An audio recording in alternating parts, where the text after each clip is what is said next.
From the nation's capital, Mutual Radio presents The Larry King Show, network radio's most listened to coast-to-coast talk program, featuring guests from around the world and calls from all across America. And now, network radio's #1 interviewer, Larry King. Thank you, Fred Larry. Good evening, everybody. In Washington, D.C., this is The Larry King Show, coast-to-coast on Mutual. Our special guest tonight, a gentleman anyone who has been in this business would look forward to meeting. And I've looked forward to meeting him for a long time. He's one of America's foremost humorists, Gene Shepard. His new book is A Fistful of Fig Newtons. It is published by Doubleday. His film, The Great American 4th of July and Other Disasters, will be seen on the PBS network American Playhouse on March 16th. He both wrote it and appears in it. We'll meet Gene Shepard in a moment, and I will tell you already, one of those occurrences which occasionally happen on this program, people calling in from around America before we get on. So if you'd like to call in early, and we're going to talk with Mr. Shepard for some time, all you need to do is dial area code 703-685-2177. Let the phone keep ringing. We don't pick up the phone till it's your turn. Our new stations this week are KOTA in Rapid City, South Dakota, and our new affiliate in Miami, Danny DiLoretto and the whole gang at WGBS Radio. Tomorrow night's guest will be Jody Powell, former press secretary to Jimmy Carter. We welcome to our microphones the incredibly talented Gene Shepard. The obvious first question, because so many people have been asking it of me for the past couple of weeks since we mentioned you would be here. Why? Why are you no longer on radio? Good question, Larry. I had a reevaluation of my career about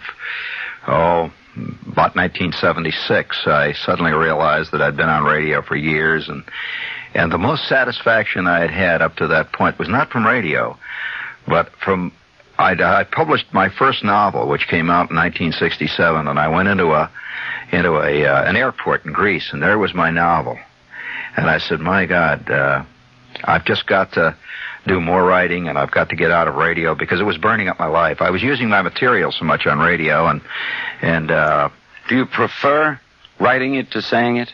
Well, it's so different, Larry. I enjoy radio very much, but I find radio so easy for me. It's kind of like I feel like I'm cheating on life.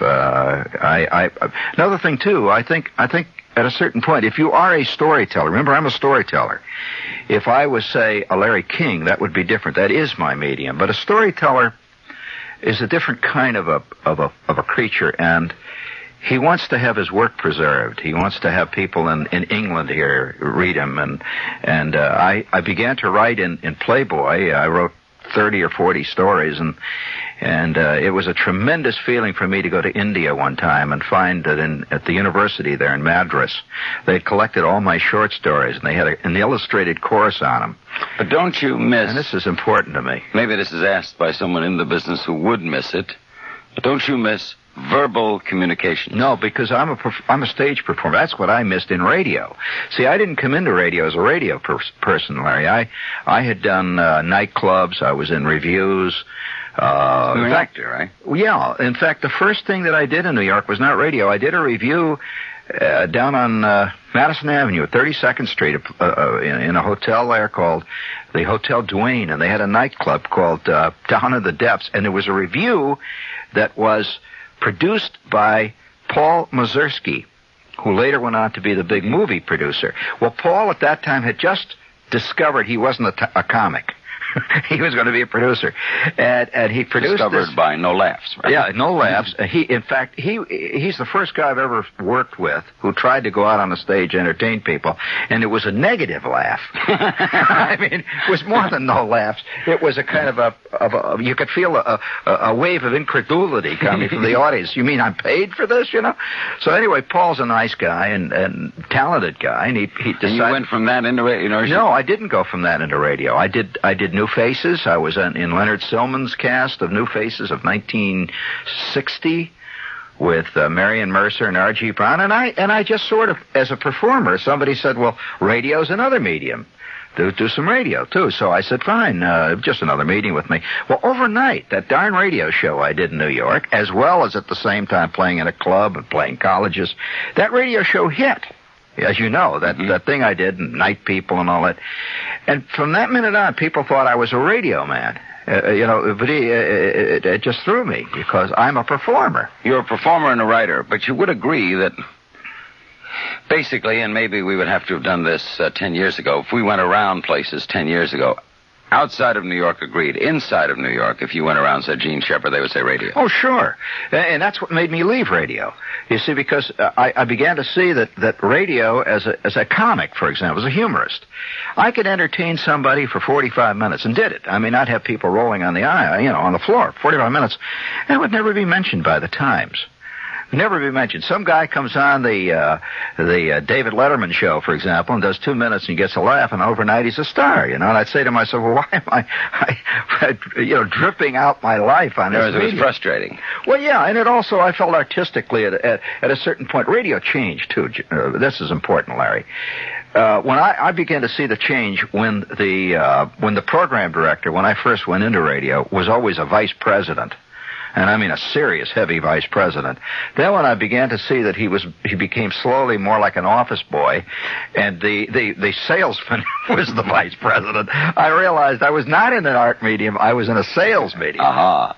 It ain't the money, it's the money. Gene Shepard's our guest. We'll trace all the beginnings. We'll talk about the new book, Fistful of Fig Newtons, the film, coming on March 16th on PBS. I will tell you that all our lines are going, which is really weird. If you get a busy signal, please hang up and call back. If you're getting a ring, just stay on the line. This is Larry King in Washington, coast to coast on Mutual, back with Gene Shepard after these messages. My guest is the extraordinarily talented Gene Shepard. His newest book, it's his fourth, A Fistful of Fig Newtons, published by Doubledays. Articles appeared many, many, many times in Playboy and other periodicals. His film, which he wrote and starred in, we'll ask about that in a while. The Great American 4th of July and Other Disasters will appear on the PBS Network's American Playhouse on March 16th.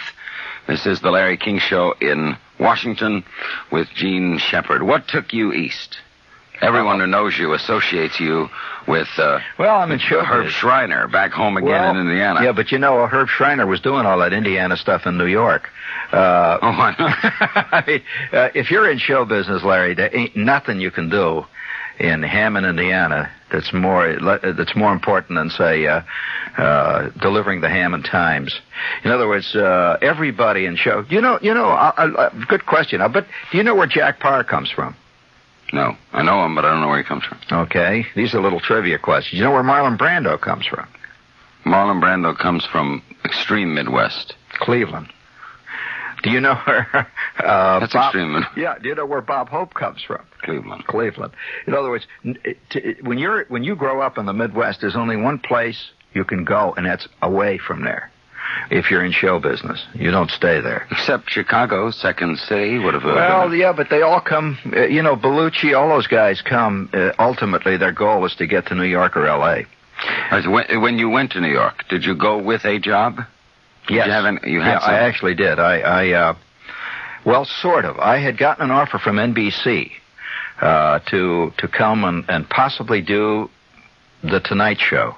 Believe it or not, that was when The Tonight Show was like the graveyard. I also had an offer from Leonard Silman to do New Faces.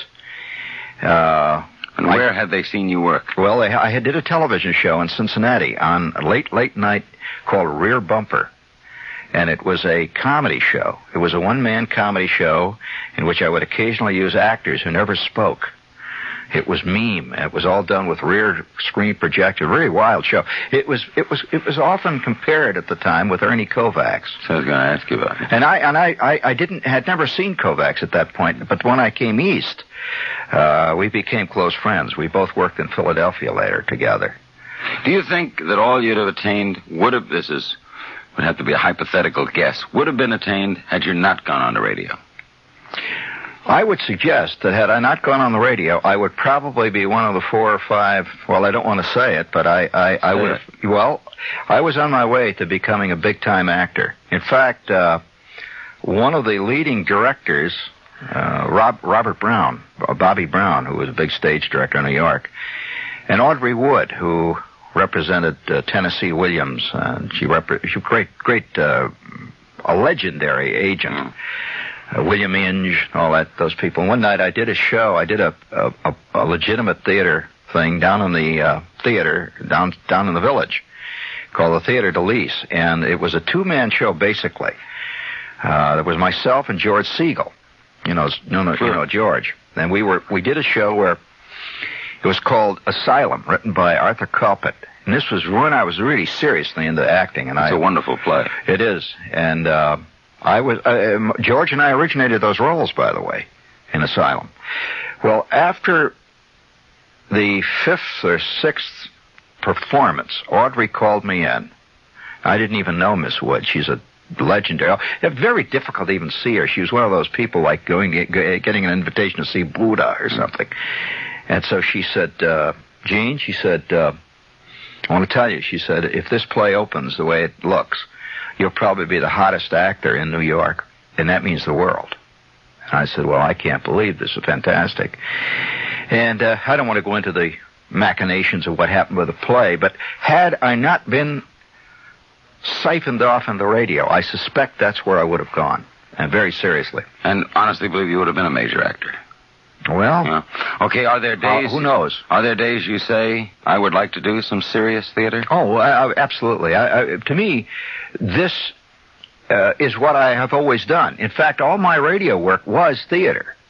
I had a persona. When I went in, I wasn't Gene Shepherd. People who know me knew the difference between the character I played on the air, which was the Gene Shepherd people heard, and the Gene Shepherd that I am. Yeah, you had to be, because most successful performers on media are themselves. You were playing someone. I was playing a character. Can you tell me, describe him? Yeah, all right. He was a guy who basically didn't give a damn for most things.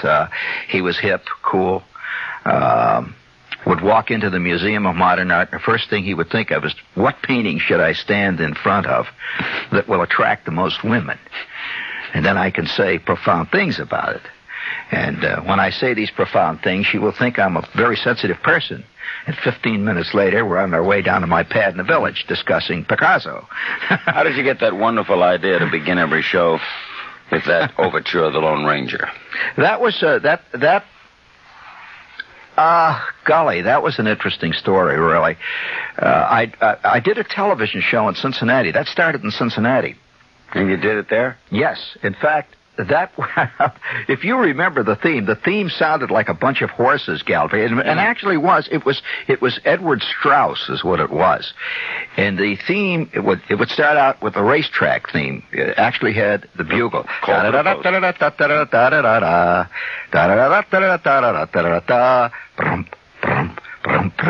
My theme would come on, and millions of people would listen.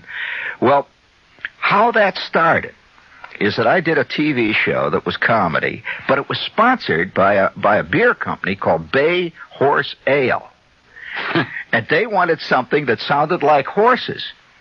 It was Bay Horse. Well, I said, that's a really dumb idea, because you don't want people to think of horses when they're thinking of your beer. They can get the wrong idea, you know. And you'll have to think about that line. I got it. She's sitting there so innocent. What does he mean? Well, anyway, I began to use this theme. They wanted that theme because it really reminded people of horses. And I would come on, say, and on the screen, as that theme would play, we designed a logo. It was great. We had thousands of horses going across the screen in black silhouette. And in the middle of it all, you saw this guy running, trying to keep up with them. That was me, of course. I was in this silhouette, just a little character. And these horses endlessly running across this guy's trying to keep up with them and losing, obviously.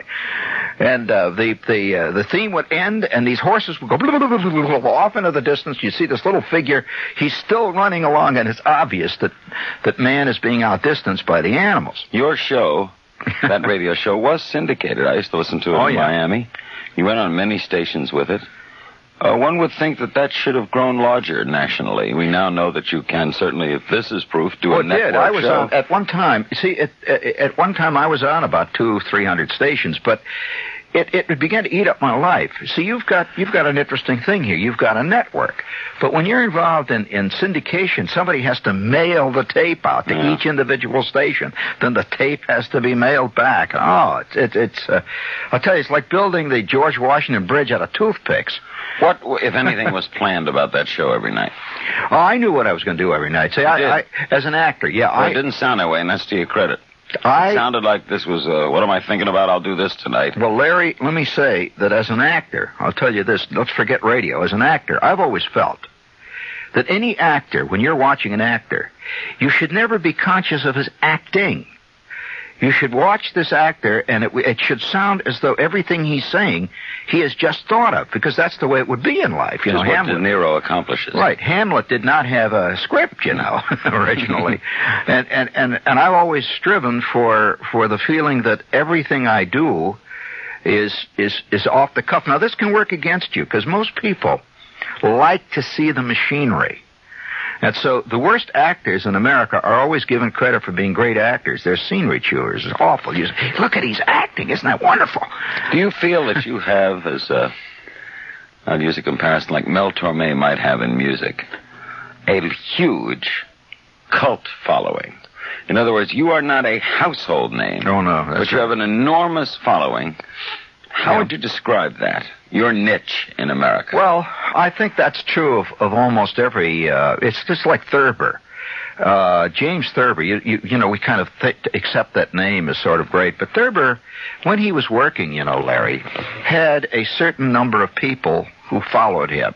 He's a humorist. He's never going to be, because of the nature of his work, he's never going to be Harold Robbins. It's a specialized taste, and now we have named him as an entity, but at the time he was... Oh, no. My mother wouldn't have known who Thurber was at his peep career. And I suspect right now, listening today, there's a lot of people sitting out there saying, who's Thurber? See? So Robert Benchley was another one of those. Do you want to be broader than that? Do you want to be Bob Hope? Well, I suppose everybody secretly would love to own the world, Larry. No, I mean, there are some who like the niche they have. No, I don't want that large niche. Well, I never think about that. I mean, that would be kind of... I think that's rationalization. I think if you really scratched some of those guys that say that at 2 o'clock in the morning and shake them, say, come on, wouldn't you love to own the world? Say, yeah. And then also, oh, what did I just say? Say, oh, my great Scott. Oh, no, I love to have this little group who love me. No, I don't think that's true, Larry. I think, but in my case, it's hard to say I'm a cult figure because, you know, when you write 40 short stories in Playboy, it's hardly a cult magazine. A lot of people read those and don't know who wrote it. One of the problems in magazine writing, there are some famous magazine writers in America who are read extensively and people don't know their name. Andrew Tobias, for example, who sells books now. Well, but does he do fiction? See, no, he doesn't. There's a big difference, you know, Larry. Fiction writer, they know. Yeah, I think people confuse when they say magazine writer. See, I'm a fiction writer, and anybody who read Playboy and reads Playboy knows my stories. Like, by the way, do they have first call on your stories? Yes. In fact, for years I was carried on the masthead as a contributing editor, and which meant basically that they had first story. You know, Puzzle, Fistful of Fig Newtons, it's new, but the New York Times gave it a rave last week. If my memory serves me correct, I saw this in a bookstore 5 months ago? Yeah, it came out in October. That is a puzzle. I can't answer. Why now, then? I can't answer why the New York Times took 5 months to review it. I really don't know. In fact, my editor, whose name is Harold Kubler, he's been my editor for 15, 20 years. Wonderful guy. Incidentally, he's the leading editor in America of Westerns. Now, that's a real specialty. Harold knows every Western writer of any stature. You know, that's a real specialty in writing. But why late? Well, nobody knows. I talked to Harold 2 weeks ago. Harold called me and he says, "Are you sitting down?" And I said, "Yeah." He says, "The Times has called. They're doing a major review." Now, that's serious. A major review. It was a major review. Did Doubleday plan a big tour for you with this book when it came out? Yeah. Did you do a big tour in October? No. A number of reasons why. One, we were working on this movie. I want to ask about that in a moment. Yeah. We're going to pause for news headlines, a word from your local stations. As we said, all our phones are going and have been since we came on the air. We appreciate your patience. If you're getting a ring, let the line keep ringing. If you get a busy signal, hang up and call back. My guest is Gene Shepard.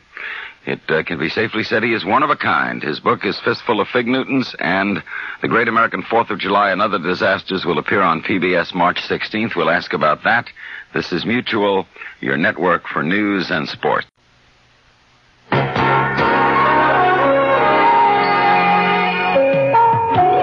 From the nation's capital, you're listening to The Larry King Show. Portions of this program are repeated in the Pacific Time Zone. Once again, Network Radio's #1 interviewer, Larry King. Thank you very much, Fred Lowry. My special guest tonight is the one and only Gene Shepard. His new book, published by Doubleday, is A Fistful of Fig Newtons. Do you title your own books? Of course. All right. What is A Fistful of Fig Newtons about? I do not imagine it is about the cookie. No, it's about a great... I have that hunch. It's about a great derby. It's a tremendous athletic contest that took place at 2 o'clock in the morning in a Midwestern University dormitory between 4 men who were being consumed by boredom. It was a Friday night, and it was raining hard. And all of a sudden, one of them announced that he had hidden under his bunk a 2-pound box of Fig Newtons. And the 4 of them sat there and ate the box of Fig Newtons. The rain kept coming down, Larry. And outside, you could see across the campus square, you could see an arrow pointing down at Joe's Route 41 diner. And you could see that red arrow just saying, eat, eat, eat, eat. And they kept sitting around eating. It was 2, 3 in the morning. And then an intellectual from the floor below came wandering up, who was a history major. Tall, thin, 6'4", 85 pounds. He looks in at the crowd. He says, "Are you gentlemen all enjoying these Fig Newtons?" And I said, "Yes." He said, "Any of you care for a sporting venture tonight?"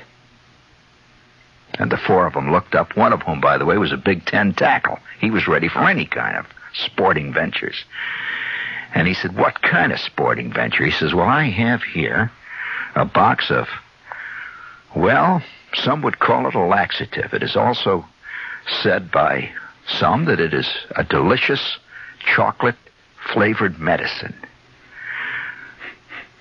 We're going to have a contest tonight. Okay. Who can stay in the room the longest?" Now, how did that... Can you... the hardest thing to explain, the birth of that idea. The birth of that idea. Well, it came from a thing that happened to me in the Army. I was in a radar company, Larry, and we were isolated. This was like MASH. We were isolated millions of miles from civilization in a steaming jungle where the temperature was 200-300 degrees, and late at night you could hear the sound of bull alligators looking for business sexually. You hear this roar out in the darkness. We were bored, covered with mosquitoes. And somebody discovered that the Coke machine, when you'd put a dime in for a Coke, a bottle would come out, and there was a name of a city on the bottom. It would say Cleveland, or it would say Detroit. And so a betting pool began to build up. Who would get a bottle from the furthest away this week? And by the end of the week, there would be maybe $500, $600, $700, $1,000 riding on this. And it hit me one late at night that boredom, I think, is one of the great motivating forces in the world. I think people fight wars because of boredom. I'm going to agree. You're probably right. And that's the story of these guys did this insane thing out of pure boredom. Boredom is a greater motivating force in people's lives than sex or anything. Fistful of Fig Newtons, I would gather now, is expected to be one of your better sellers. Well, I hope so. You know, you never know, Larry. Although it is selling very well, Doubleday's delighted. What is the Great American 4th of July and Other Disasters in which you both appear in and wrote? Well, Larry, I did a movie. See, this is done in strict movie style. We shoot it on film. It's not done as a television show. It's edited as a movie. It was written as a movie. Different kind of scenes than they do on television. Short, quick movie cuts. We shot it all out in location. It is a sequel to a film which I did for PBS, a series called Vision, back, 1977, 78. And they came to me and asked me if I would submit. There were something like 13,000 scripts submitted for that series. Luckily, I was one they picked, and it was a film, a comedy, called The Phantom of the Open Hearth, like steel mill hearth. Got a lot of attention, and it was nominated that year by the Academy of Motion Picture, well, actually the Television Academy, and the TV Critics Circle as one of the 3 best comedies of the year. The other 2 were Mary Tyler Moore and All in the Family. So it was pretty good company, and it was a real success, and it played in Europe and the Cannes Film Festival. And so this film, this is what we're getting to, is the sequel to that one. That one occurred in June. It was about a prom. This family. It's about a prom. The kid going to the prom. This is July of the same year. The same family. Jimmy Broderick plays the father. You are such a good and talented writer. And Paul Newman told me once that if he sees 2 good scripts in 7 years, that is a cause for a parade. Why haven't you written major feature films? Because I was on the radio. You answered your own question. No, I mean that seriously. I've seriously gone into writing now, and I think that my next genuine effort, my next project, is going to be a major film. What we want to do is write the 3rd sequel. This is going to be a trilogy, right. And the 3rd one will be a film for, say, Fox or something. It will not be on television. When you know you can write and you know you're funny, and you watch things that are not funny, either in movie houses or in situation comedies, that would drive me up a tree. It does drive me up a tree. In fact, my wife here, Lee, from time to time, she will say, I'll be watching something, and I'll say, I cannot understand how these guys get away with this. And she'll say, I know why. And I'll say, why? She says, because it's a TV show. In other words, she says they're doing it because it's TV. And it's a good point, because it's an insult. Well, to me, I think a lot of things, though, to be in real fairness, Larry, that a lot of things start out a lot better than they wind up. And somebody who has written a good script winds up having it rewritten by the actor, who, by the way, is never a writer hardly, but he wants his character to be more interesting, or what he thinks is more interesting. So in the end, you can often wind up with a terrible mishmash, and the writer, it really isn't given much power. Why do you also appear in this one? Well, you'd have to see it to understand it, because there's another thing about humor, particularly film humor.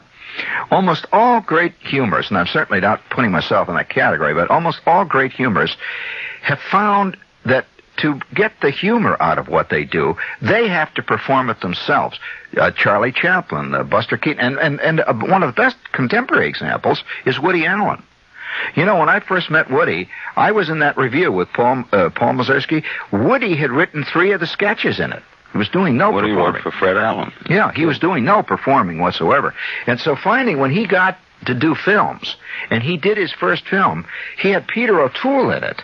And it was a bomb, a terrible bomb. You could see that O'Toole couldn't get the humor out of it, that Woody Allen... Woody played a little character in this thing, and somebody said, well, why in the world aren't you playing that character instead of Peter O'Toole? And he did.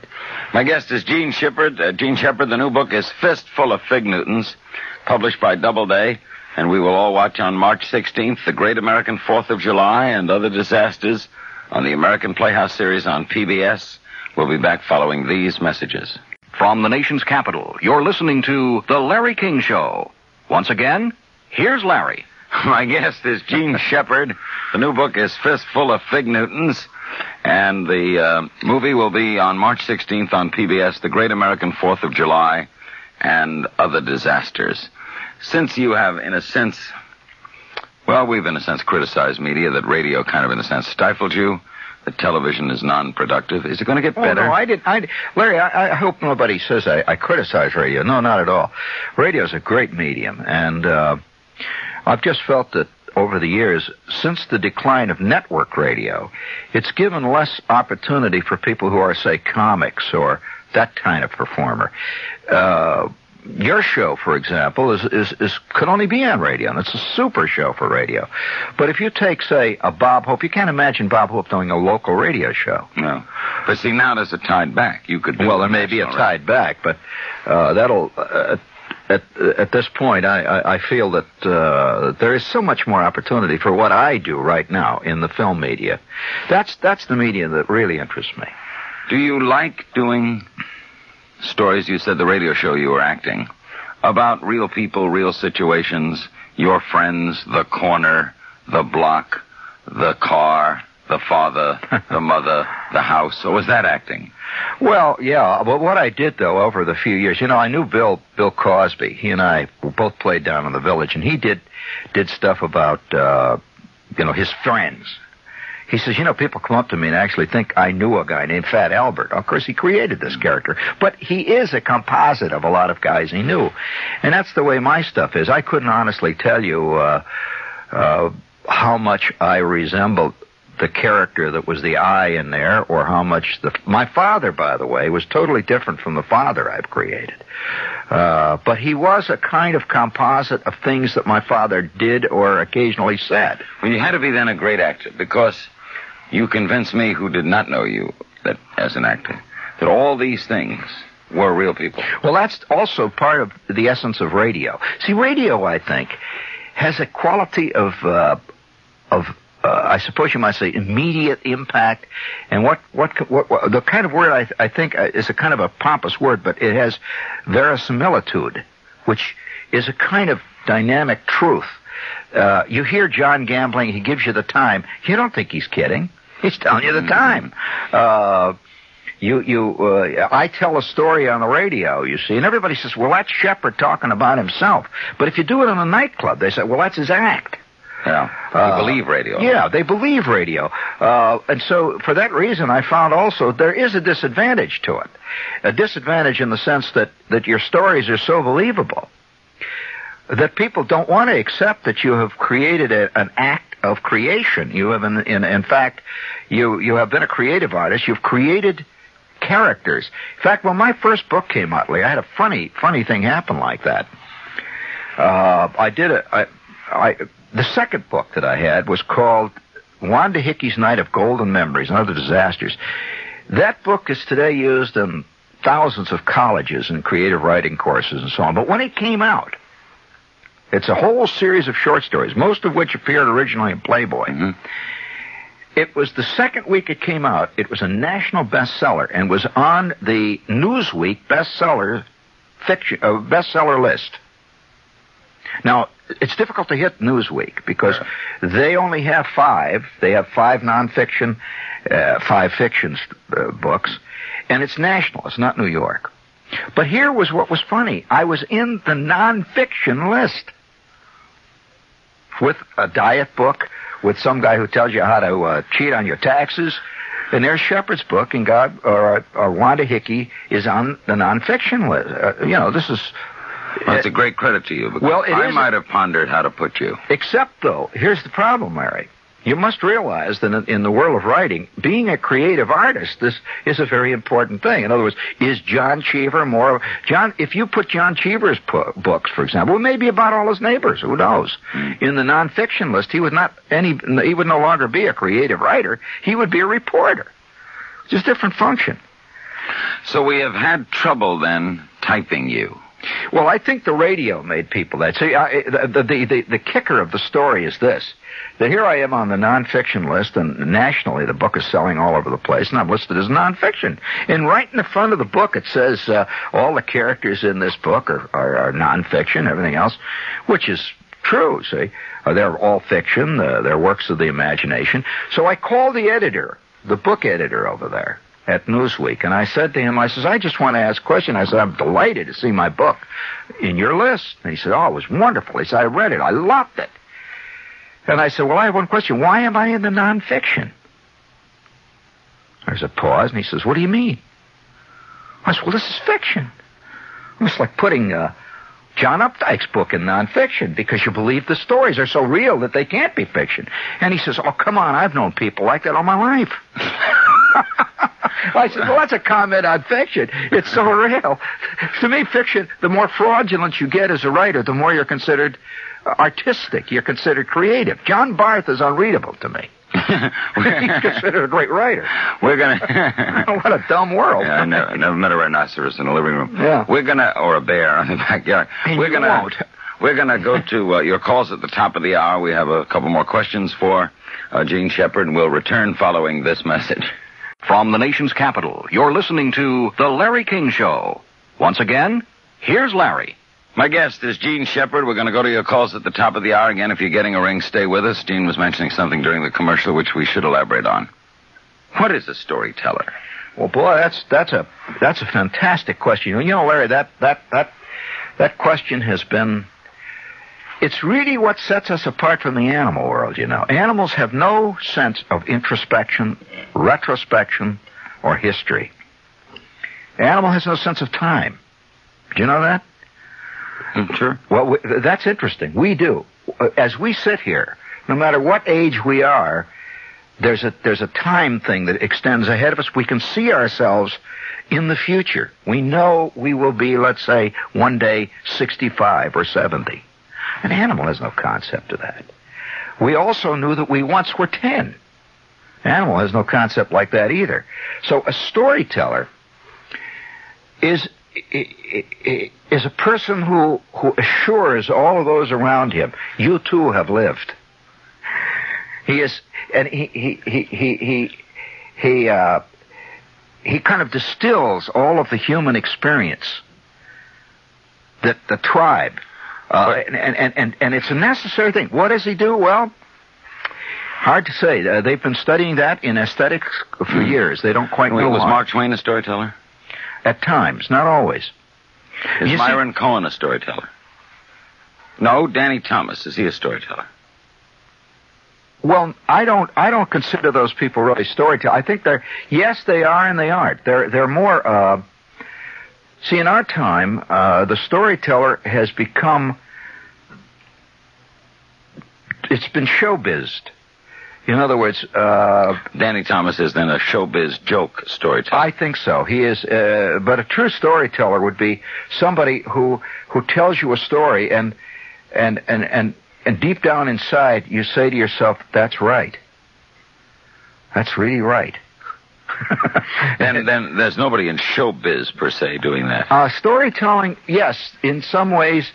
If you can call movie writing, there are stories. There are storytellers who can tell a great story and have done it in film. There's not much. You see, our media militates against that. If I were to go on the Johnny Carson show, for example, now next month I will be playing Princeton on stage. Do you know that when I play Princeton, I did that story, The Fistful of Fig Newtons, on stage at Princeton as a performance. I play all the characters. I play them all sitting in this room in the dormitory. I play the rain. I play the sign that keeps saying eat. The entire story, and it holds the audience rapt. They love it. Takes roughly 48 minutes to play. But it's a one-act play. You can't imagine me doing that on Johnny Carson, can you? All right, now. Between the Alpo commercial. Not on Johnny Carson, but why couldn't you be doing it on CBS at 8 o'clock on a Tuesday night? You're talking about CBS television? Mm-hmm. Why not? Well, why couldn't a man stand there tell a good story and be funny, and we wouldn't need all the schmaltz? Why couldn't I don't think it's schmaltz. See, when I play on stage, I'm different from radio. But why couldn't the visual media do that? They can't, because when you're working in visual, you want more than a man just standing there talking. Why? Well, because even in the ancient storytellers, you know, in Africa, for example, they would dress up in costumes. You have to keep me visually interested. Well, it's not so much that. You use everything you've got to tell the story. It's not a matter of just trying to keep you interested. For example, when I play on, let's say, Princeton or when I work, the last Carnegie Hall show I did, we had a very elaborate lighting system, so that when I'm up there, I would walk from area to area, and each area I would walk into in the light, I would be another character. Now, I wasn't doing that to keep their interest. It was using everything I had to tell the story. Now, on radio, you don't have lights. You can't do that. So on radio, you notice you didn't mention on my radio show, I would sing, I would hum. Sound effects. I would do sound effects. I would play the kazoo. I would play the Jew's harp. I did everything to tell my story. Tony Randall said, comedy is a very serious business. It is. Why do so many serious actors, damn good serious actors, have difficulty with it? Well, because to play comedy, you must have a sense of humor. Many actors I know are very serious actors and have about as much sense of humor as a doorknob, because they take themselves too seriously. You have to be able to. It's just like if you're going to play golf, you better have a sense of rhythm. You better. But if you're now Jack Lemmon, who's a great comedic actor, Walter Matthau, a great comedic actor. Both men, by the way, with tremendous senses of humor in their private life. Obviously have to have that. That's but right. They play those people as real people. They don't say, I'm getting a laugh with this line. Well, you see my movie. We don't play it as comedy. All great comedy is played as though this man doesn't know he's being funny. Then why can't Marlon Brando do comedy? Well, because now you're getting into some interesting thing. Comedy also requires a patina over the character that is in addition to the real character. In other words, you have to. I can't describe what you have to do except that I know what to do when I do it. But it comes from the fact that I understand why this guy's funny. Now I've worked in when we were directing this show. Jimmy Broderick plays the father in my show. Well, Jimmy is the one that played the father on the ABC series Family. Excellent actor. Excellent. Terrific. But he's Irish. Now, most Irishmen are born with a sense of humor. True. But they really are. And Jimmy, when he first started to play the father, didn't see the humor in the father. He was playing it like he played that character on ABC. So I called him off to one side. I said, Jimmy, listen. I says, first of all, this guy is about 2 notches on the dial away from being crazy. He is a madman. I said, Jimmy, now I want to ask you something. Do you have any idea what happens to this guy after this show? What do you think he does? I mean, after this episode. And he says, I don't know. I said, well, I'll tell you what he does. 2 years after this show, he leaves his wife for an 18-year-old girl and lives in Palm Beach. He suddenly saw him. We're going to pause for news on the hour, a word from your local stations, and then your opportunity to talk to a genuine American talent, Gene Shepard. The new book is Fistful of Fig Newtons. It is published by Doubleday. And on March 16th on the American Playhouse on PBS, you will see The Great American 4th of July and Other Disasters, written by Mr. Shepard. He also appears in it. We'll be back right after the news with your calls for Gene Shepard. This is the Mutual Broadcasting System, your network for news and sports.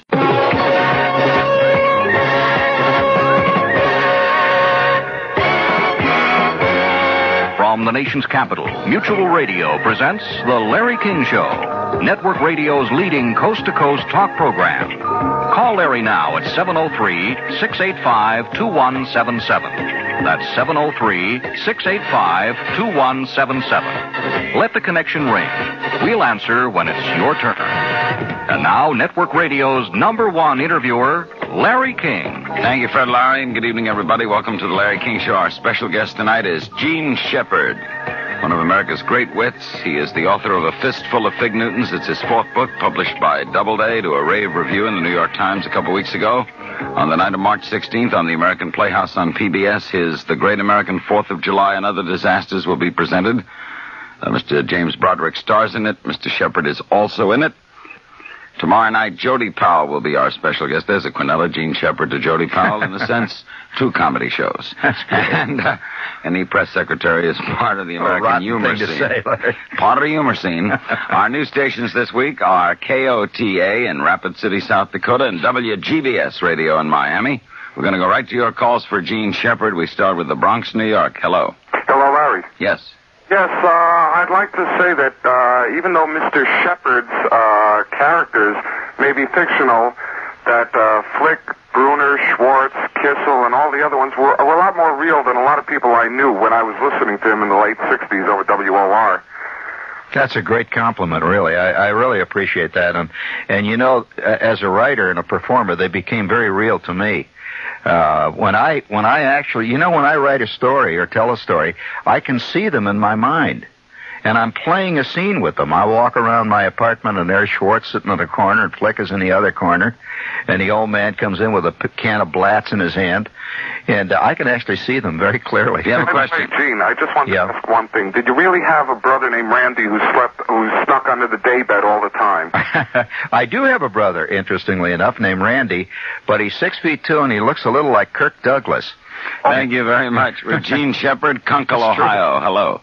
Hello. Yes. Two of the great storytellers in the history of radio on the same program, Larry King and Gene Shepard. Aren't you lucky, sir? Gene, you told me and two of my friends to say the word Princeton if we ever came to see you, but that was over 18 years ago when you gave the address at the banquet for the graduating class at Princeton Theological Seminary. Oh, for crying out loud, yes. That was a great evening, wasn't it? It sure was. In fact, here was the seminary. They were graduating, and the president got up and gave a talk, the seminarians. And I said, well, we're going to hear from the other side now. I said, I am here representing the devil. Right. Remember that? Yes, I sure. And they went bananas, and the president fell right off the podium. I said, well, you can't have good without evil. Your address was so extemporaneous. You saw the wall was decorated with black crepe paper. That's right. You got there, and you developed an enchanting address around that observation. And when it was over, out of the clear blue sky, you said to three of us, hey, the night's still young, you guys. How about going out for coffee? That's right. I remember that. Were you were one of those guys? Right, I was. Sure, I remember very well. Thank you for calling. And by the way, you made us feel like we three were your honored guests and not the other way around. Well, you really were. I mean, let's face it, I was at the Princeton Theological Seminary, and there I was. Are you a minister now, sir? Yes. I'm the pastor of the Presbyterian Church in Kunkel, Ohio. What a nice memory. That really was. Thank you for calling. I had a wonderful evening that night, and, I often think about that. That was one of nice the way you touch people, too. Well, that's Marysville, Washington, for Gene Shepard. Hello. Yeah, good evening, Gene. Are you a ham radio operator? Yes, K2ORS. Oh, I had the delightful pleasure of hearing you at the Dayton Amateur Radio Convention 2 years ago when you played second fiddle to Barry Goldwater. I was disappointed that Barry Goldwater wasn't there, but I'm delighted in hearing you. What are some of the names of the books that you've written? Well, let's see. The first one was In God We Trust, All Others Pay Cash. The second one was Wanda Hickey's Night of Golden Memories and Other Disasters. And then there was The Ferrari in the Bedroom, which isn't listed on that. Not listed. No, that because it wasn't Doubleday. Oh. Yeah, sneaky. And then the current one, of course, which is A Fistful of Fig Newtons. And The Phantom of the Open Heart. Yes. One last question. Are you making any personal appearances these days? Oh, sure. I'm playing Princeton in June. I just played Southwest Virginia Community College last week. And, I'm playing a lot of Booked dates. through a lecture tour? Yeah, I play college dates as a comic. I don't go there for any other reason than Gene Shepard's our guest. The book is Fistful of Fig Newtons, New York City. Hello. Hello, Larry. Thank you very much. It's because of Shepard that I'm listening to you tonight because he started me listening to late night radio in New York, and I went to Barry Farber, and then finally you're around, so it's because of him that I'm listening to you, so you're that man a day. It's really addictive, isn't it? Night radio is terrible. Santa Claus was a disappointment. Easter Bunny not real. That was a disappointment. You and your character's not real. I may not get over that. That's how real they come across. Well, I'm pleased, and I was really pleased with the Times who came up and said that my characters are just as real on the page, and I'm delighted to hear that. And you were my reason I was allowed to have Playboy in the house. I said, Ma, I'm reading Gene Shepard stories. It's a good reason. Larry, thank you very much. He's a great guest. Thank you for sure calling. Is. We'll be right back with the incredible Gene Shepard following these messages. From the nation's capital, you're listening to The Larry King Show. Once again, here's Larry. With Gene Shepard, we go to Houston, Texas. Hello. Hello, Shep. How you doing? Yeah, what are you doing in Houston, for crying out loud? I used to listen to you on WOR, and I used to pick you up on a couple other FM stations. I used to listen to you 3 times in the same day. Tell me about your new book. Is it more adventures of hanging around Warren G. Harding's school with looking for work? Well, this is a very interesting book. It's hard to say. It covers all the way from Army life through the life of Mr. Leggett and the Great Ice Cream War, and Schwartz and Flick and the gang, going to summer camp, by the way, Camp Nabawawanaki. And it's a lot of stuff. What can I say? Yeah. Did you bring along your kazoo or? I do have my kazoo. In fact, build out a few rounds of. Yeah, I was going to suggest to Larry that I do "The Bear Missed the Train" tonight. Right. Do you have it with you? The bear missed the train. The bear missed the train. The bear missed the train, and now he's walking. Do you have your kazoo with you? I do, and I have my Jews harp. Can we be entertained in a couple? Well, later on, when the kids are in bed, when the grown-ups are still up, we may do it. Family show. Chicago, Illinois, with Gene Shepard. Hello. Yes, hello, Larry, and good evening, Mr. Shepard. Oh, that's my hometown, you know. Yes, I'm honored to be in it. I love it. Isn't that a great city? If you like to freeze to death, yes. Oh, come on. Yeah, it's a toddling town, man. I used to play trumpet over at your father's mustache back in '64. Oh, for crying out loud, sure. And we would interrupt your shows, as you may or may not remember. I loved it. You were down the street, and I was down at the Limelight. Did you ever see anything like that crowd we draw every night? It was unbelievable. I was doing nightclub work that was actually being broadcast. I don't think anybody in the country to this day has broadcast weekly a nightclub show live. Do you agree? Oh, yeah. It was remarkable. Right. It was packed. Well, that was a real experiment, and it had a vast audience. And you played the trumpet, huh? Yeah. You still got that straw hat? No, I ate the coat. How about them sleeve garters? Yes, to cut off circulation. Well, I'm glad you called. There were a couple of things, Shep, that you would never answer to me. I asked a couple of times years ago, and I'd like to bring up, if I could, and put to rest for all at one time. Okay. I Libertine. Yeah. There's all this talk going around. Ted Sturgeon wrote it. You wrote it. Well, it was a joint effort. What we did was we decided that it was to be 18th century, and that's a long story. That would take us all evening, and I really don't think it's fair to take up Larry's show, a long discussion of that. But did you enjoy that whole episode? Oh, yes.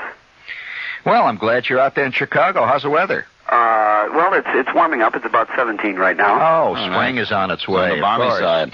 Philadelphia for Gene Shepard. Hello. I'd like to ask you 2 things. Yeah.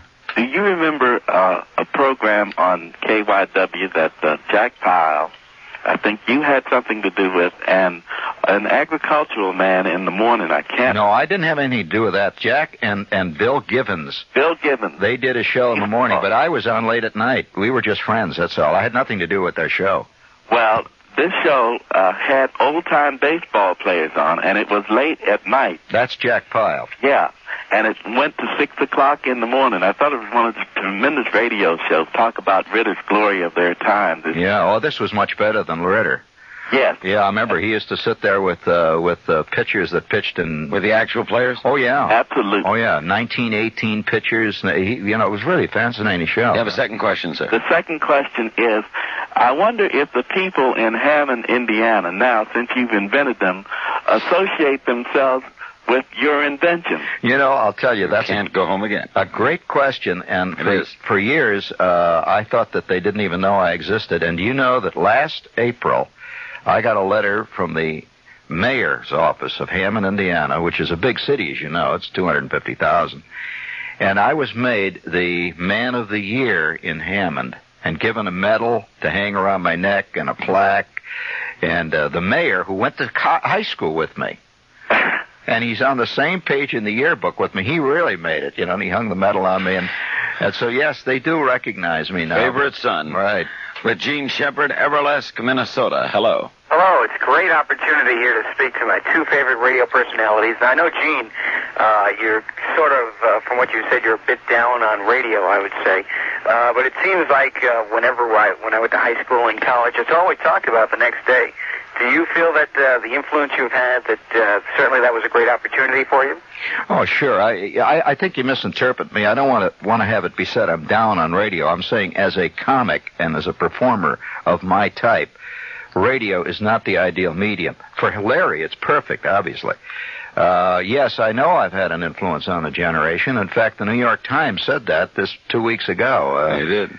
And I think that radio, especially at that period in time, probably had more influence on young people as a way of thinking and looking at the world than any other medium, including rock, which is not a way of looking at the world, it's a way of hearing the world. Because of the theater of the mind aspect? Yes, absolutely. Personal. And kids at 2 o'clock, 3 o'clock in the morning all over the country were lying in bed with their radios hidden under their pillows. That was certainly the case. You were kind of a catcher in the rye. Yes. Yeah. The Baltimore Sun made that point. And kids, you know that I was a character in Jack Kerouac's novel, On the Road. I'm the angel-headed hippie in Kerouac's book, and that, I think Kerouac had a fantastic influence on kids, too. Oh, boy.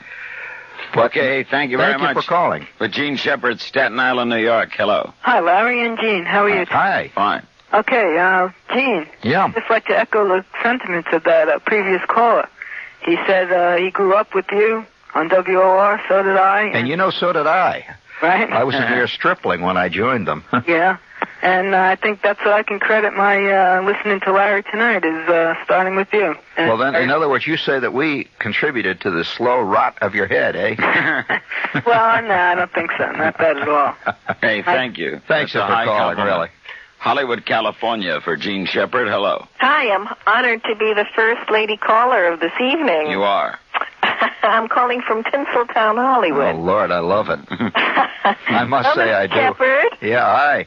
I'm also one of those kids who used to have, lived in New York at the time, had your voice under my pillow, listening to that intimate, cozy, reassuring voice of yours and manner. I had the pleasure of meeting you 25 years ago on a boat traveling to Fire Island with a photographer by the name of Roy Schack. Oh, sure, for heaven's sakes, yes. And I was then attending the High School of Performing Arts. Roy did the most famous picture ever of Jimmy Dean. Yes, of all of many pictures of Jimmy Dean. That's right. But I was curious whether you knew if he was still alive. And I don't know. I haven't seen Schack in years. I really wouldn't know. I knew Jimmy Dean, back in those days. You did? Oh, sure. He's from Indiana, too, He did play on Broadway, didn't he? About a boys' school.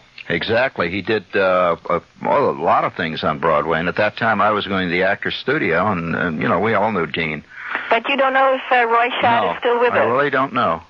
Well, I still want to say thank you Good to photographer, you for all by the way. the wonderful moments that I spent listening to your melodious... What are you doing in Hollywood, may I ask? Excuse me? What are you doing in Hollywood?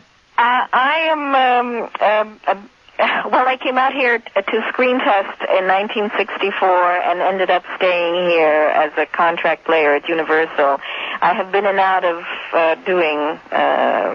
performing in... Well, see, the reason I ask television. is that you have the voice of a performer, I do, yes. Well, of course, you project. You project, and thank you for calling. Thank you for calling with Gene Shepard, Jersey City, New Jersey. Hello. The great show. Mr. Shepard, I really miss you on radio, and I love your stuff, and I was just wondering, toward the end of the program, I know you can't do it now, but toward the end of the program, would you relate to Larry, because you did on another show, and I was cracking up about the guy that you knew that was in the Army was a flunky, and then when you went back to Gary, Indiana steel mills to do a thing, and also about how you said your dad would give up after a month because the White Sox were 30 games in last place. I mean, he never gave up. I know, but... No, a classic White Sox fan does not give up. You say you're 30 games behind, but if we win 3 here, and they drop 1 out of 3, we pick up a game and a half. That's one of the big laughs I always get in my stage show. I says, you got to understand that being a baseball fan is a life enveloping thing. I says, the old man would sit there in May. The birds are singing outside, and it's a beautiful day. The sun is shining, and the Chicago Tribune says the White Sox are 36 games out of first, and they've only played 28 games. The real baseball fan, if Gene Shepard is a real baseball fan, he could pick up the New York Times tomorrow, and the headline would read, Secret Life of Gene Shepard Baird. Oh, and he would turn first to the box scores. Exactly. That is a baseball fan. Bayhead, New Jersey. Hello. Hi, Shep. Hey, there you are. Hi, my name is Joni, and I'm president of the Bayhead, New Jersey branch of the I Love Gene Shepard Society. Great, and Scott. I am a real Fig Newton. I have 2 questions for you. Okay, Joni. I've been writing to you for the past 8 years because I'm madly in love with you, and you've never replied to my correspondence. Well, his wife opens the mail. Joni, I don't want to get into the kind of trouble that you're suggesting in those letters, for heaven's sakes. And although, if we can work out something without putting it down on paper, let's go, baby, huh? Secondly, are you planning any personal... Yeah, I'm going to be playing Princeton June 6th. Oh, I know that. We always catch you at Princeton. Isn't that a wild show? Oh, great. Are you going to ever come to the Jersey Shore and do any performances? Well, I don't think Are you going to hit high C? I doubt it. I'll be playing Clinton Museum, by the way. Clinton, July 17th in New Jersey. Fine. I just want you to know that all the girls from the Bayhead branch sing kissy kissy to Gene Shepard. Oh, kissy to you. Jackson Heights, New York. Hello. Hello, Larry. Yes. Great show. Great. Thank you. Mr. Shepard, first, I want to thank you for the many happy hours I spent listening to your show. Well, I'm pleased that you enjoyed them. But someone already asked my question about you appearing at Alexander Hall at Princeton. Yeah. So I'll be looking forward to seeing you there. Listen, that's a wild show. That is a wonderful show because of that place. That place, by the way, Alexander Hall, Larry, is the kind of place where they should sacrifice virgins. and they can do a yearly play called The Hunchback of Notre Dame in there. It's a gothic pile. Thank you. Houston, Texas for Gene Shepard. Hello. Jeff, I just want to say I'm another one of those people who grew up on you, listening to you late at night. 2 quick questions. Yeah. Years ago, you told a story about when you were in the Army, there was a guy, I think his name was Metropolis. He were 2 guys. One would get his uniform and wear it the way it was, and the other guy would get his uniform and tailor it. Right. What was the guy's name? Chris Metropolis. Now, is that a true story? No, sir. We're breaking your heart again. No, the lad actually was. He's talking about a true story. I was talking about there's 2 kinds of guys in life. Guys that are conscious of what it's all about, and the others.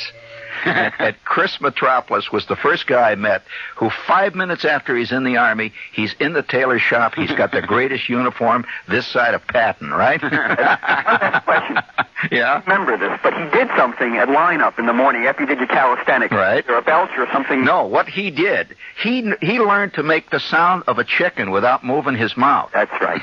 And we'd all be lined up there, and Lieutenant Cherry is out in the front, and the sun is shining, and he'd say, all right, men, he says, today we're going to have 20 minutes of PT, and after that we want to assemble out here. We're marching out. We're moving out to the range. Right. And Metropolis, without moving his lips, would go. Are you going to ever be done doing anything? You going to be in Houston? I would love to play Houston. I've never been invited. Well, okay, we got to break for news headlines right back. Lots more time to go with one of America's great humorists and great storytellers, Gene Shepard. One of our fine writers as well. His new book is Fistful of Fig Newtons. Got a rave 2 weeks ago in the Times. His movie, The Great American 4th of July and Other Disasters, will appear on the PBS Network's American Playhouse the night of March 16th. Gene Shepard, I'm Larry King. We're in your nation's capital. We'll be right back on the Mutual Broadcasting System, your network for news and sport.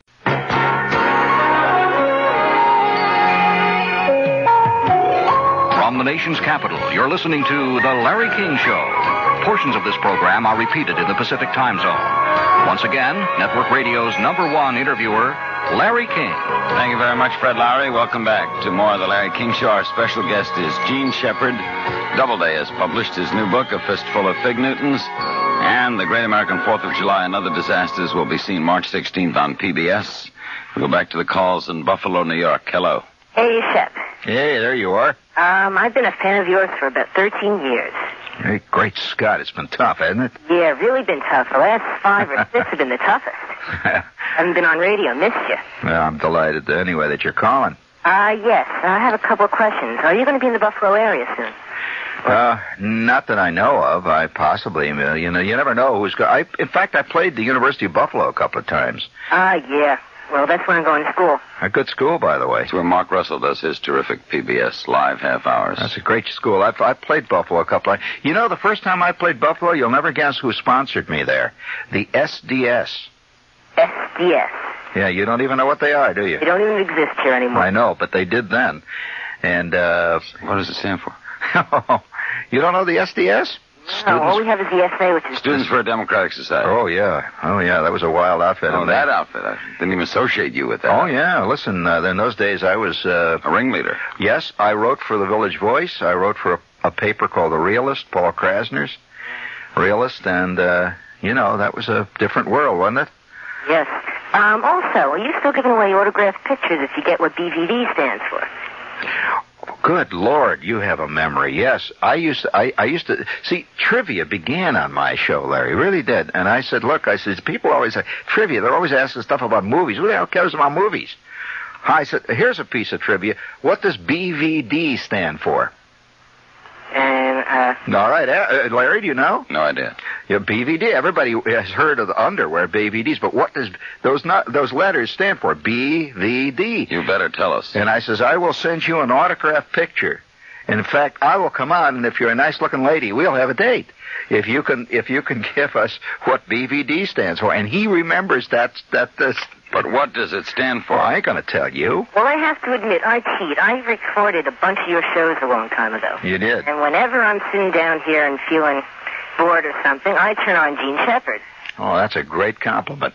It is. It's the highest honor, and I thank you for the call. Syracuse, New York. Hello. Hi, Larry. Hey, you got to give me that lady's address in Buffalo. I'd like to get copies of some of those recordings. She's pretty hip, isn't she? I'll tell you, though, after about 12 years, it's really great to hear the golden voice there, Gene. 12 years. I left radio LWR in 76, for crying out loud. No, in 78. I was there during the Centennial and all. I left New York back about 12 years ago, and I guess you were gone when I got back this way. Uh-huh. Anyhow, did you know Larry has a touch of you there? I've heard that, and I know it's true. He darn near killed me the other night. I'm driving down the road, 1 o'clock in the morning after 14 hours out there. And I love humor, I think. Up with that baby tender story, and with the ice and everything else, do all I could do to keep from laughing and driving off the road. Well, I'm delighted. I'm glad there's some of us still around. Thank you very much. With Gene Shepard, Milwaukee. Hello. Good morning. Morning. Shep, a couple quick things here. One, are you going to record the new book, I'm Talking Book, for the Library of Congress? Good question. I recorded, he's asking a good one, because a lot of people read those books on those Library of Congress things. I did In God We Trust. Have you heard that one? Yeah, that I've got. And Wanda Hickey?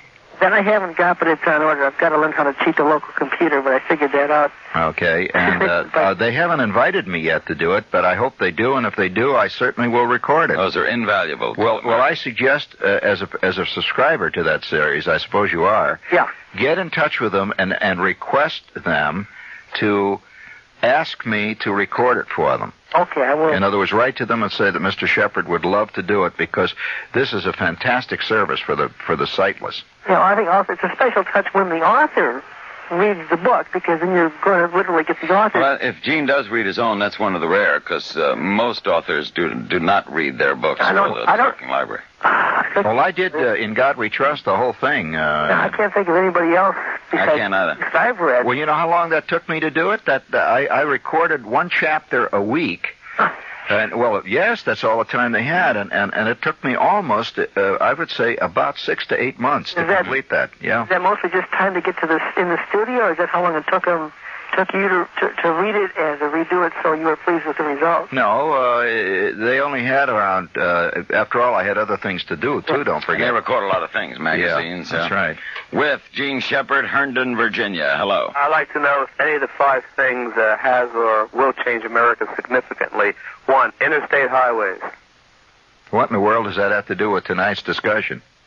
Well, you've got your pulse on the country. No, not me. I'm a humorist. I don't go around trying to solve the problems of the world. Athens, Georgia. Hello. I think you mean Athens, Ohio. There you are. Okay, That's a good school town, by the way. It's not a bad town at all. I kind of like it. Mr. Shepard, I've been a fan of yours for years. When I was in high school, I attended the press conferences.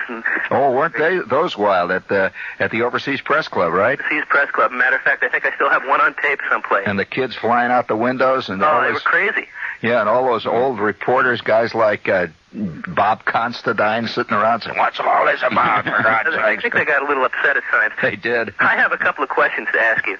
Yeah. I've been reading everything that you've ever put out, and have been looking for iLibertine. I was going to ask you about that, but somebody stole it from me. But what I was going to ask you about is in the Ferrari in the Bedroom, and previous to that, in the introduction to the 1929 Johnson Smith catalog, you wrote the story that you titled The Ferrari in the Bedroom, The Rosetta Stone of American Culture. I was a little disappointed, I guess, that it wasn't another news story in A Fistful of Fig Newtons, because it was re-released there as the whole fun catalog. I'm wondering why you did that. I can't understand what you're talking about. What are you saying? Well, because the whole fun catalog, in fact, there's nothing new in that book. Are you kidding? Not what I'm saying. You've never read it. The story was previous in yes, Ferrari in the Bedroom. because this book, why it was out. Well, because very few people bought the all-fun catalog, for starters.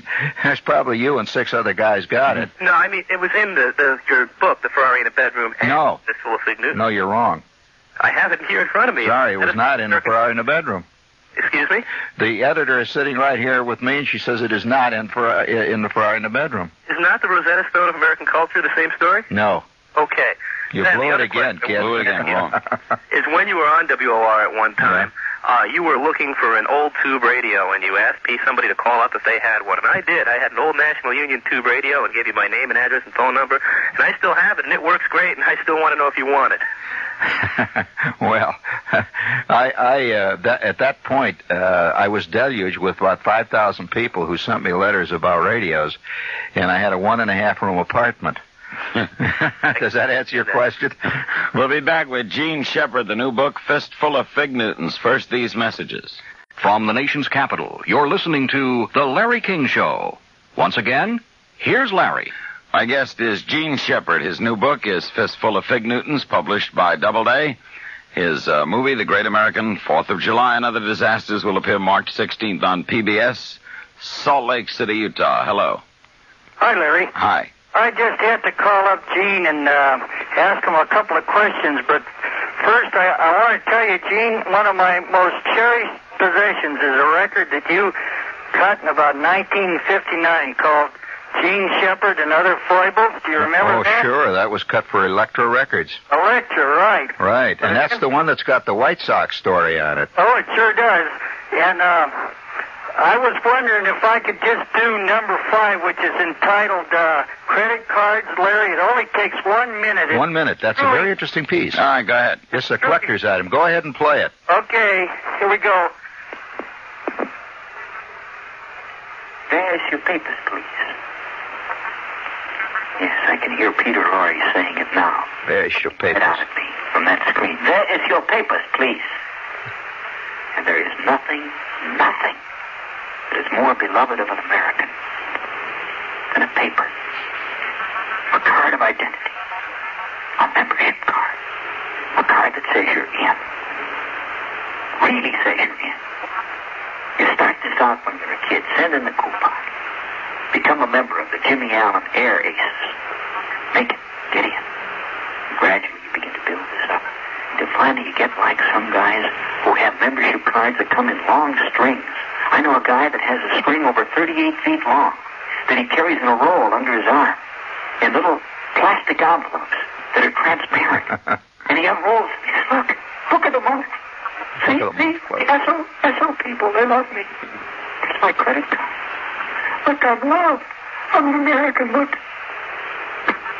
Isn't that beautiful, Larry? Fantastic. Yeah, that was on an album that I did for Elektra, and you know, excellent quality. Well, do you know that ever since that time I've tried to buy the rights back from that company, because other record companies, they haven't reissued it, you see, but they won't sell me the rights.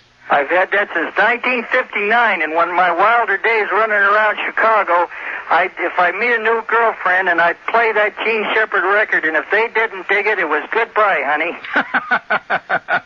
You're a hard man. Thank you. Thanks for playing it.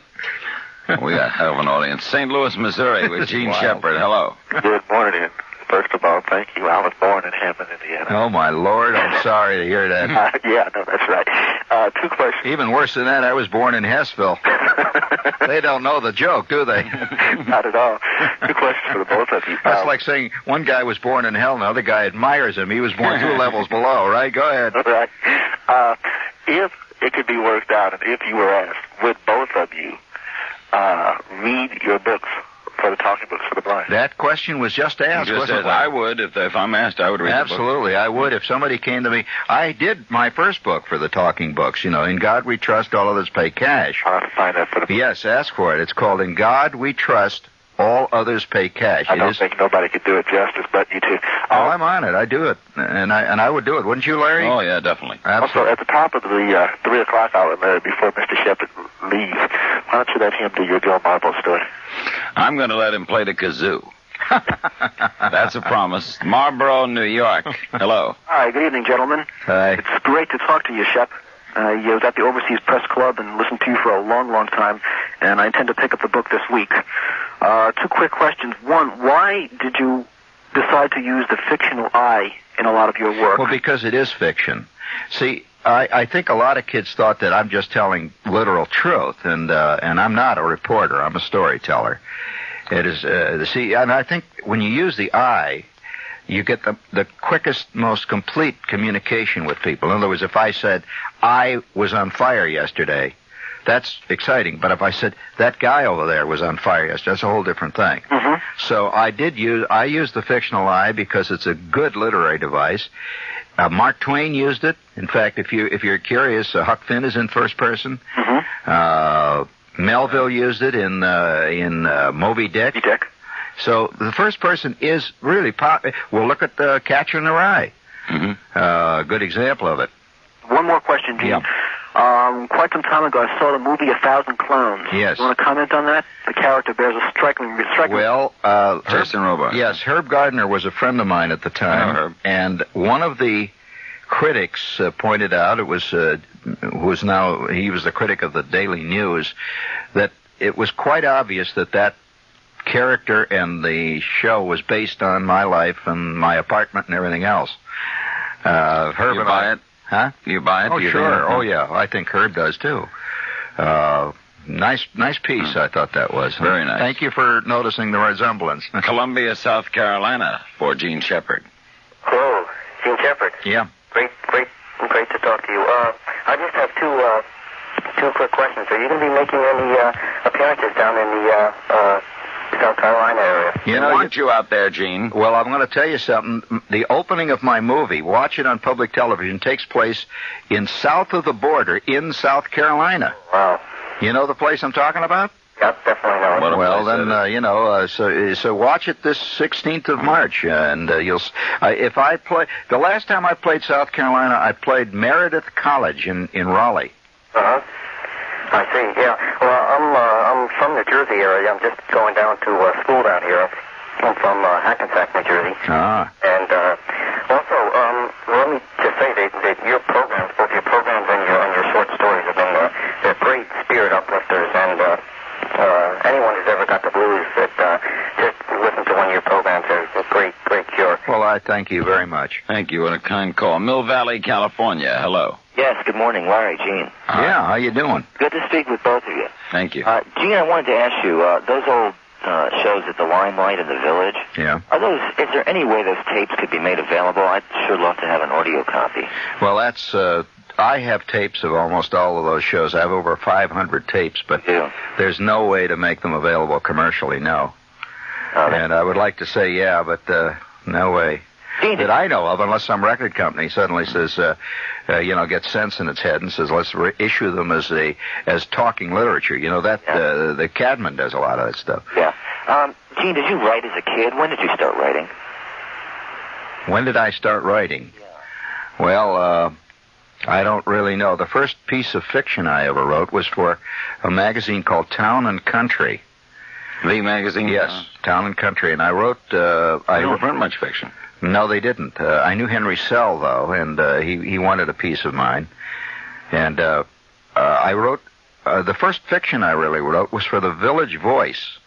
I wrote a series of columns in which I wrote minute short stories. Were you a writer in high school? Did you write for a school paper? No, I was an athlete. I played football, yeah. I was not, and I was not a radio listener either, any of that stuff. We'll be right back with Gene Shepard following this message. From the nation's capital, you're listening to The Larry King Show. Once again, here's Larry. With Gene Shepard, Colorado Springs. Hello. Hello, good evening. Hi. It's been a while since I've had a chance to talk with Mr. Shepard. He doubtlessly would not remember it, but I was 11 years old. It was my birthday, and you were signing autographs in my hometown of Princeton, New Jersey. Oh, yeah. And signed a big Excelsior 1971 on my copy of Wanda Hickey, which is now well thumbed. I'll bet you've read it, haven't you? 4 or 5 times. Just picked it up last night, as a matter of fact, to start reading it again. You're amazed at how well it wears, right? It's one of the greatest books I have ever read, and as I said, cherished. But I'd like to thank you very much. I grew up on your WOR radio shows, and I also saw that memorable performance of a Fistful of Fig Newtons in Princeton's... You remember that when I did that short story as a performance? It will stick in my mind forever. It was about 250 very drunk reunion people. Do you remember the scene when I staggered across the stage as big number 79 after his final shot of X-Lax, and you knew he wasn't going to make the door? One of my loves. But I'd like to thank you very much. I'm now in radio. Oh, yeah? As an announcer, and I don't think I could have... My interest from the time I was 9 years old, listening with the radio under the pillow and my head full of scrambled eggs. Well, you remember the scrambled egg theory. It holds true. Shepard said that all people's heads are composed of either cottage cheese or scrambled eggs until roughly the age of 18. You're right. And it slowly begins to coalesce, but you don't know that you have nothing but cottage cheese between the years at 17. It's only later when you look back on it and you see, oh, my God, Listen, thanks for calling. Thank you. Hollywood, California for Gene Shepard. Hello. Good evening or good morning, Larry and Gene. Hi. Gene, I think I go back some time. I remember you from the old days at KYW in Philadelphia. And I used to drive down to the Penn Sheraton Hotel at 39th and Chestnut, and I think you were broadcasting from the lobby. No, I broadcast from the town room. It was a town room, was it? Yes, not the lobby, for heaven's sakes. It was a nightclub show I was doing. Right. But anyway, I drove down. I thought it was the lobby. So many years ago. I can see you were with it. Yeah, go ahead. But they served drinks and whatnot. He was either the funny or a bellhop. But he was great. He was great then, and I just. I could talk all night about Gene Shepard because I just want to say this. In those days, I think it was 1951. Now, if you're going to talk as a Philadelphian, you got to say in them days. In them days, yeah. Well, I'm out in Hollywood for 10 years now, so I'm changing a little. Right. But I told everybody that I work with, you've got to listen to this guy, Gene Shepard. He comes on at 10 o'clock, 10:05 at night, KYW. He is great. He's fantastic. Don't miss him. Stay up. Did you listen? The next day I'd question everyone. And they all said, yes, I listened, but I think the guy is nuts. Then I realized, now listen to this, Gene. I'm giving you a little mirror image of yourself. Then I realized that most of the guys I was associating with were nuts. That's right, they were. I think I matured then. Oh, man, that's terrible to get this awful insight when you suddenly realize your best friend is truly a bum. Anyway, thanks a lot, and God bless. Thank you. Gene Shepard, Laurel, Maryland. Hello. Oh, good morning. Good to hear the voice of Mr. Shepard on the air again. Speaking of the ins and outs, do you remember the great analogy you once broadcast over WOR? Life is like a titration, and they're adding the drops? Yes, I do remember that one. What a memory, for crying out loud. I got a couple of quick ones for you. Yeah. First of all, it's rather down to hear that the old recordings aren't available. The old 59 recording, that small bit that was played out of the West, sounded great. Boy, it did. Also, but it is uplifting to hear that the Library of Congress recordings are available. I'd like to get a hold of those. Well, that's the talking books for the blind. That's a specialized service. Yeah, well, Well, you know somebody in the Hill? Maybe I'll try to make some friends real fast. That's really What's the second question? Speaking of recordings, is there a recording available of the Strauss opening music you used to use. Oh, sure. That was a standard Boston Pops. Oh, yeah? Yep, that was called Bon Frei, B-A-H-N-F-R-E-I, which means really roughly clear track or fast road or whatever. Free road. Thank you. Did you have the same engineer with you every night? Of course, you talked to him a lot. I didn't. There were at times they would change. You know how this shit. But you invented him and made him a character, more or too. less, yes. Half of the engineers, when I would be doing my show, didn't hear anything. They'd sit there and read Allied radio catalog. Engineers are famous for that. Terrible. We have a minute before news and a full hour to go. Why? Why will an engineer, no matter how funny just like you are, stagehands, listen, no matter who's on, why? We used to work, when I was working on Broadway, the stagehands would sit in the back and play cards while Laurence Olivier's out there doing Hamlet, because they feel a little bug that these people are making it, I think. They're so close to it, and yet so far. So technicians will be technicians. Yeah, that's true. They're too close to, you might say, fame, and yet they're not part of it, and they resent it. Our guest, excellent analysis. Our guest is Gene Shepard. Mr. Shepard, one of America's extraordinary wits. If we could pay him the highest compliment, he is a touch of our Mark Twain. Gene Shepard's book, A Fistful of Fig Newtons, is published by Doubleday. His film, The Great American 4th of July and Other Disasters, will be seen on March 16th on the American Playhouse on PBS. Tomorrow night, Jody Powell will be our special guest. Our new stations this week are KOTA in Rapid City, South Dakota, and WGBS Radio in Miami, Florida. By the way, this week on The Best of King, our guests will include Lieutenant Dan O'Graham. We'll talk about nuclear energy, and James Rouse, who's America's #1 city planner, and recently the subject of a cover piece in Time magazine. This interview with Mr. Shepard will also be heard on a Best of King presentation. We're going to pause for the news, and we'll be back with Gene Shepard in Washington, D.C. This is the Mutual Broadcasting System, your network for news and sports.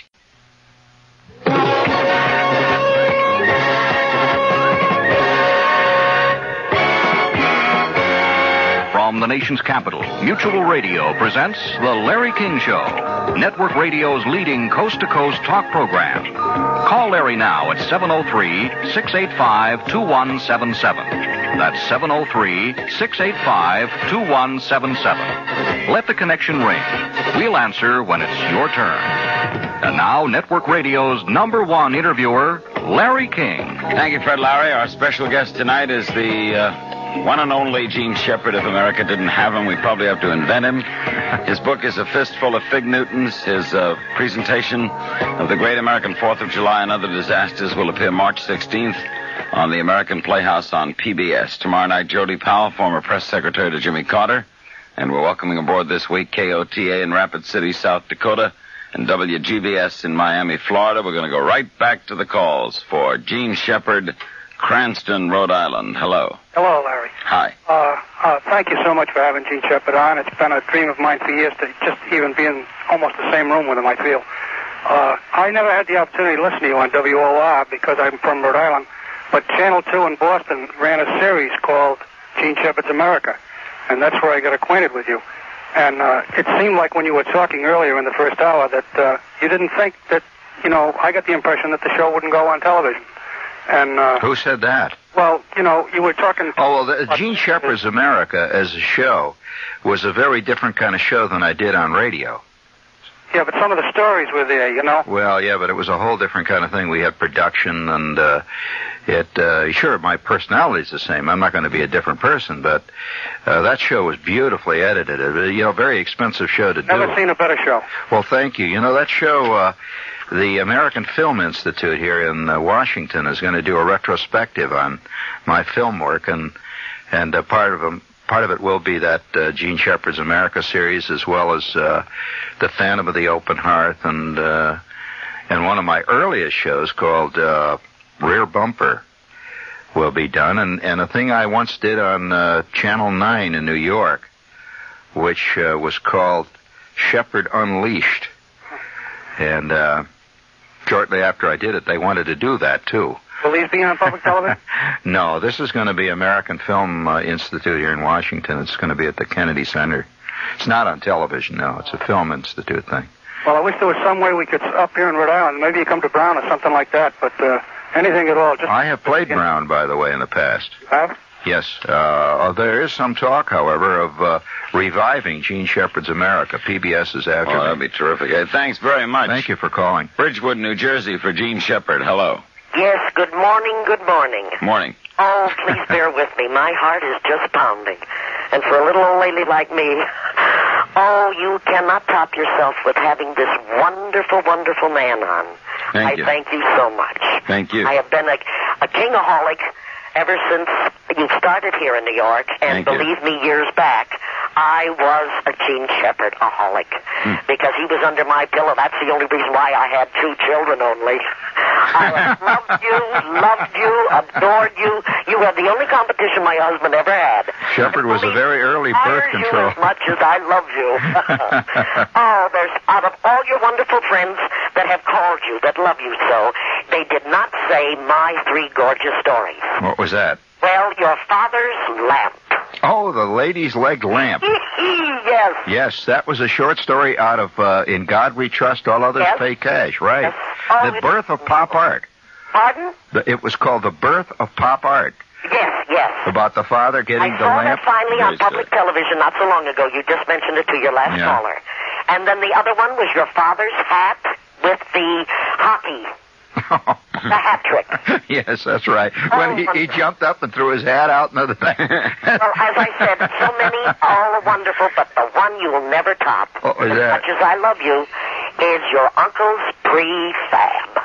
Oh, well, that was not my uncle. That was Harry Gertz. Oh, I thought it was your uncle. Oh, no. All these years I've been... My uncle was one of the guys that was helping him put it together with drinking the beer and putting the prefab house up. It was fantastic. And the rain came down, and they all left him with his house in pieces. I heard that. I loved it because I sat in the kitchen and did everybody's dishes in the whole apartment house when I lived in Brooklyn. Yes, I lived near your old neighborhood, and you with your wonderful Carvel story. The minute I heard you say, my God, there is another Mr. Shepard. So I love you both. God bless you both. I'm so glad I've lived long enough and in this era to be able to hear you 2 wonderful men. Well, thank you. Keep up your work. God bless you. Thank you very much. What a digger, wasn't she? Boy, keep knocking like that. Don't call in, lady. Minneapolis with Gene Shepard. Hello. Good morning, Larry and Mr. Shepard. Good morning, Minneapolis. Mr. Shepard, I don't know if you're aware of the WCCR radio station's Steve Cannon. No, I'm not. Okay. He has 3 characters. I just want to rattle off their names. Morgan Mundane, Ma Linger, and Backlash LaRue. 3 characters, completely different characters. And I was wondering, there's a lot of people that believe that those 4 people are in that. Well, what can why don't you call him? I mean. No, my question is, do you think people are believing more in radio? And do you think radio is becoming a more popular medium? Do you think it's coming back? Well, I think there is a yes, I do think radio is showing a lot of surges in the upswing department. Although I do think America has become so showbizized that they really do believe. For example, most people, when they were back in the 60s, they believed that every rock group that sang was singing their philosophy, not just singing a song. I do think that America is becoming so crazed with showbiz that we won't be happy until Paul Newman is running the FBI. You know, he's such a good cop, you know, he has to run the FBI. And you think radio is coming back? I don't know. It is showing signs, wouldn't you say, Larry? Definitely. Yes. A great year in 81. There's a revitalization, certainly, in network radio. There's a great need for talent, however. There is a sparsity of great radio. You know, may I say something on that order? That radio talent, I'm talking about talent. Pure talent. Now. Yes, the ability to create a picture on the air and all, is quite rare and always has been, even during the great days of radio. There are a lot of professionals and there are broadcasters who sound better than others, but creative people who really do something with what they do are rare. Now, if you can come up with a lot more software, as they call it, that's the talent. We're called software. We're called software. The hardware is all there, then radio's ready for you. And we got to take a break, and we'll be right back with Gene Shepard following these messages. From the nation's capital, you're listening to The Larry King Show. Once again, here's Larry. My guest is the brilliant Gene Shepherd, Brooklyn, New York. I'm sorry. Hello. Good morning, Larry and Gene. Morning. Special treat. Gene, I have a stamp and a coin collection here, and I even have a couple Kruger ramps. But the one thing I keep behind lock and key are 482 90-minute tapes, 45 minutes on each side of programs that I tape from WOR, which I cherish. I really do. Boy, that's going to be worth some money. I have some collection of them. I really do. Wow. And I got your 3 books. I even got a glossy photo that you sent me with Do you know that, excuse me. Excelsior on it?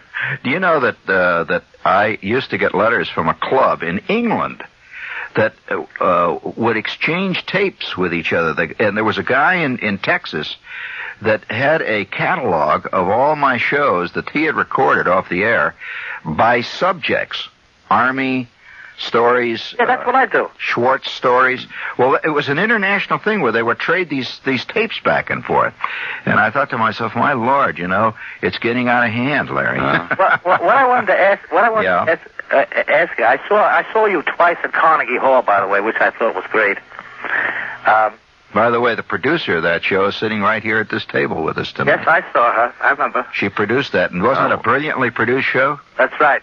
What's the question? I not only are you, I consider you one of probably the greatest humorists in our time, anyhow, but I think that your programs were also informative.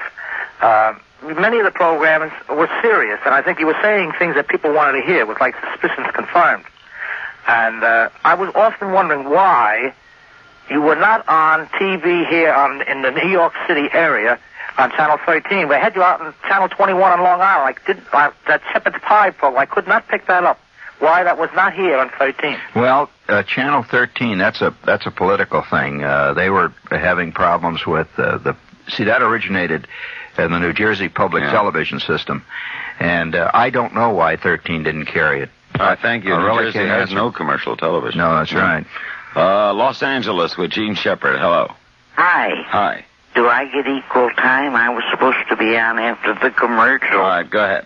You're costing me money, and I have no complaints. Only that this is my first. Thank you, Larry, for that Baby Tenda story. You were hilarious. Thank you. I really enjoyed it.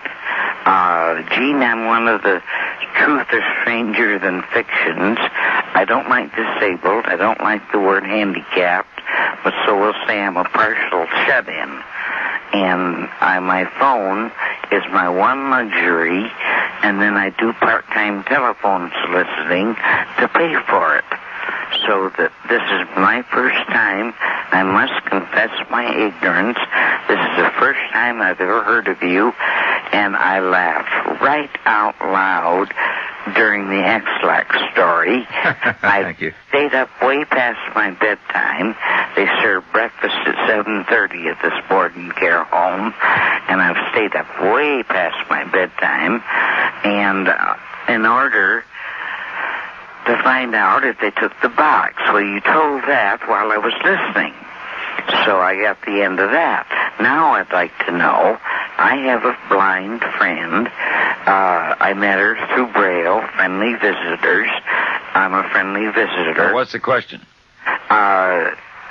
Could she get your Braille talking book, and can I find your books in the library? Yes, my books are in most libraries. What is your last name? Shepherd, just the way the word shepherd is spelled. H-E-P-A-R-D? No, S-H-E-P-H-E-R-D. That's the way shepherd is spelled. H-E-R-D? Yeah, just like shepherd with sheep, They're in all the libraries. We go to Samora Hills, Colorado. Hello. Hey, Shepherd. Yeah. Hey, listen, I'm from Plainfield, New Jersey. Oh, I'm sorry. Yes, go ahead. And that's awful. Yes. I just finished reading your book. Yeah. And I got which book did you read? The new one. Oh yeah. The new one. Yeah, and I got to the story after the X-Lax story, the light at the end of the tunnel, and I tell you, anybody who appreciates the great piece of junk art that the flagship is all right in my book. Oh, the New Jersey flagship, sailing forever. Yeah, the Leaning Tower Pizza, too. Moving towards Manhattan forever on Route 22. It never reaches it. Yeah, Route 22 I kind of wonder about anyway. Well, thank you. Did you enjoy the book? That was great. Read it in one night. Whipped right through it. Just sold a lot of books for him, sir. Thank you. But anyway, what I meant to ask you is I heard from somebody that you're on a Charles Mingus record. That's right. Which one is it? The Clown. The Clown. Atlantic Records. Yes, well, I'm a vocal on it.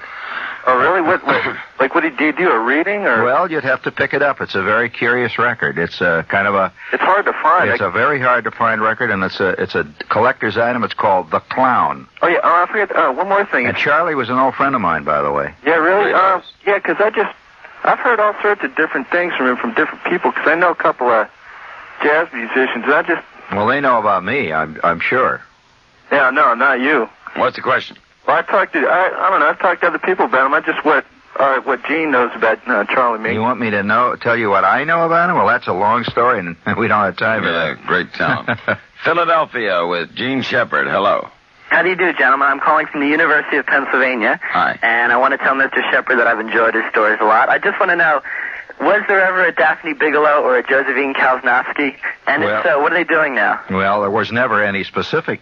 All of us have a Daphne Bigelow in our mind. Yeah, I agree. The ultimate girl. You agree? Yes. Well, and Josephine Kausnowski is the one who always is living down the street, who has vaguely foreign ways. You could smell stuffed cabbage when you walk past her house, and she seems unbelievably sexy. It was also nice to know that growing up in high school is the same as it was in about 1939. It's always the same. They're always Daphne Bigelows. Thanks a lot. Thank you. They're all Daphne Bigelows now. Little Falls, New Jersey. Hello. Hello, Shep. How you doing? Oh, wonderfully. I'm going to marry a Josephine, but that's another story. You're going to marry Josephine? Kinda. You missed out on Daphne, huh? Oh, no Daphne. It's too hard to deal with. That's right. That's like getting involved marrying a wearing blender. You got it. Right. Who needs that? The good side of the world is essentially you have brought more happiness and more professional and personal pleasure through your stories, but also what they caused in the form of careers, in the form of hobbies, specifically, communications, ham radio, computers, all these things have, broadcasting, all have been, caused by you through your stories. It's a sickening realization, that's true. Isn't it true? We're all jaded. He did it, folks.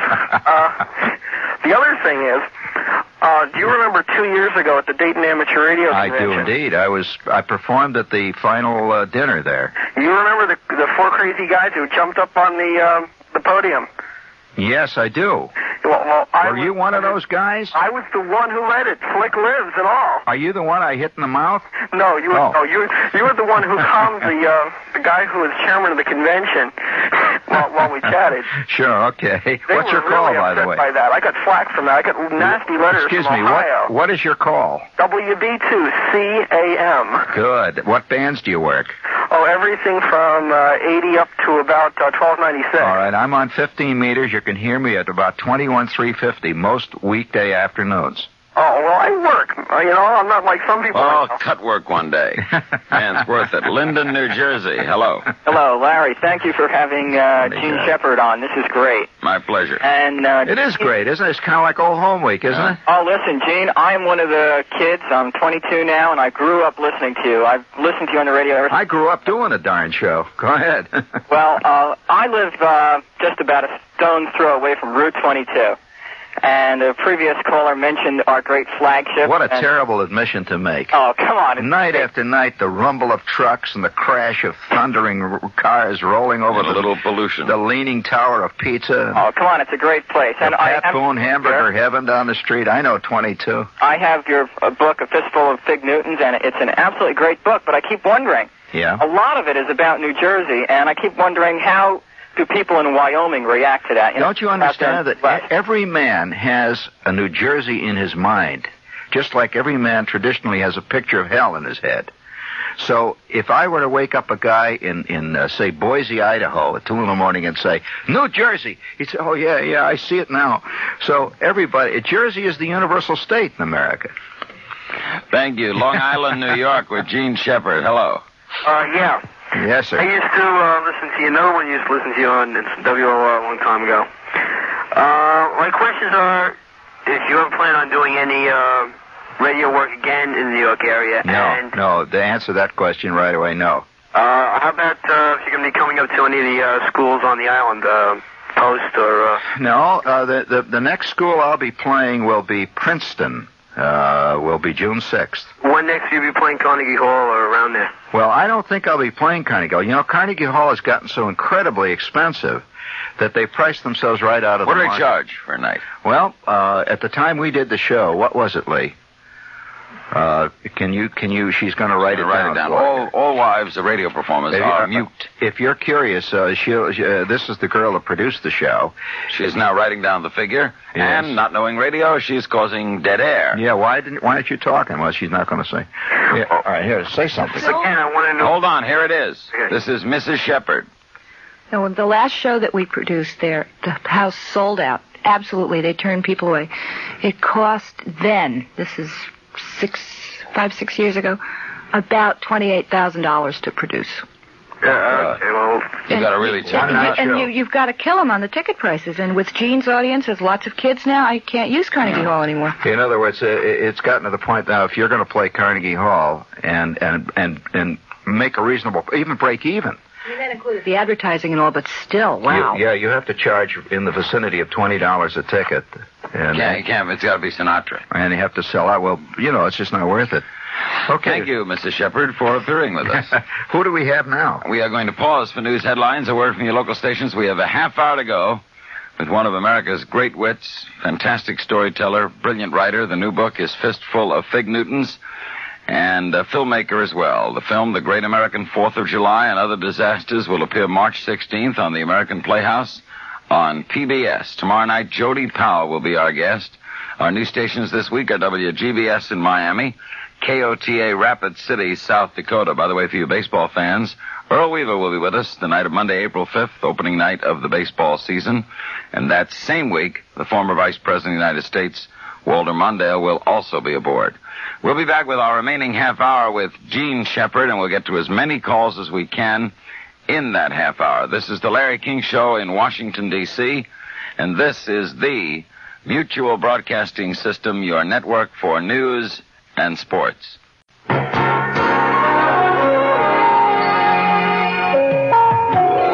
From the nation's capital, you're listening to The Larry King Show.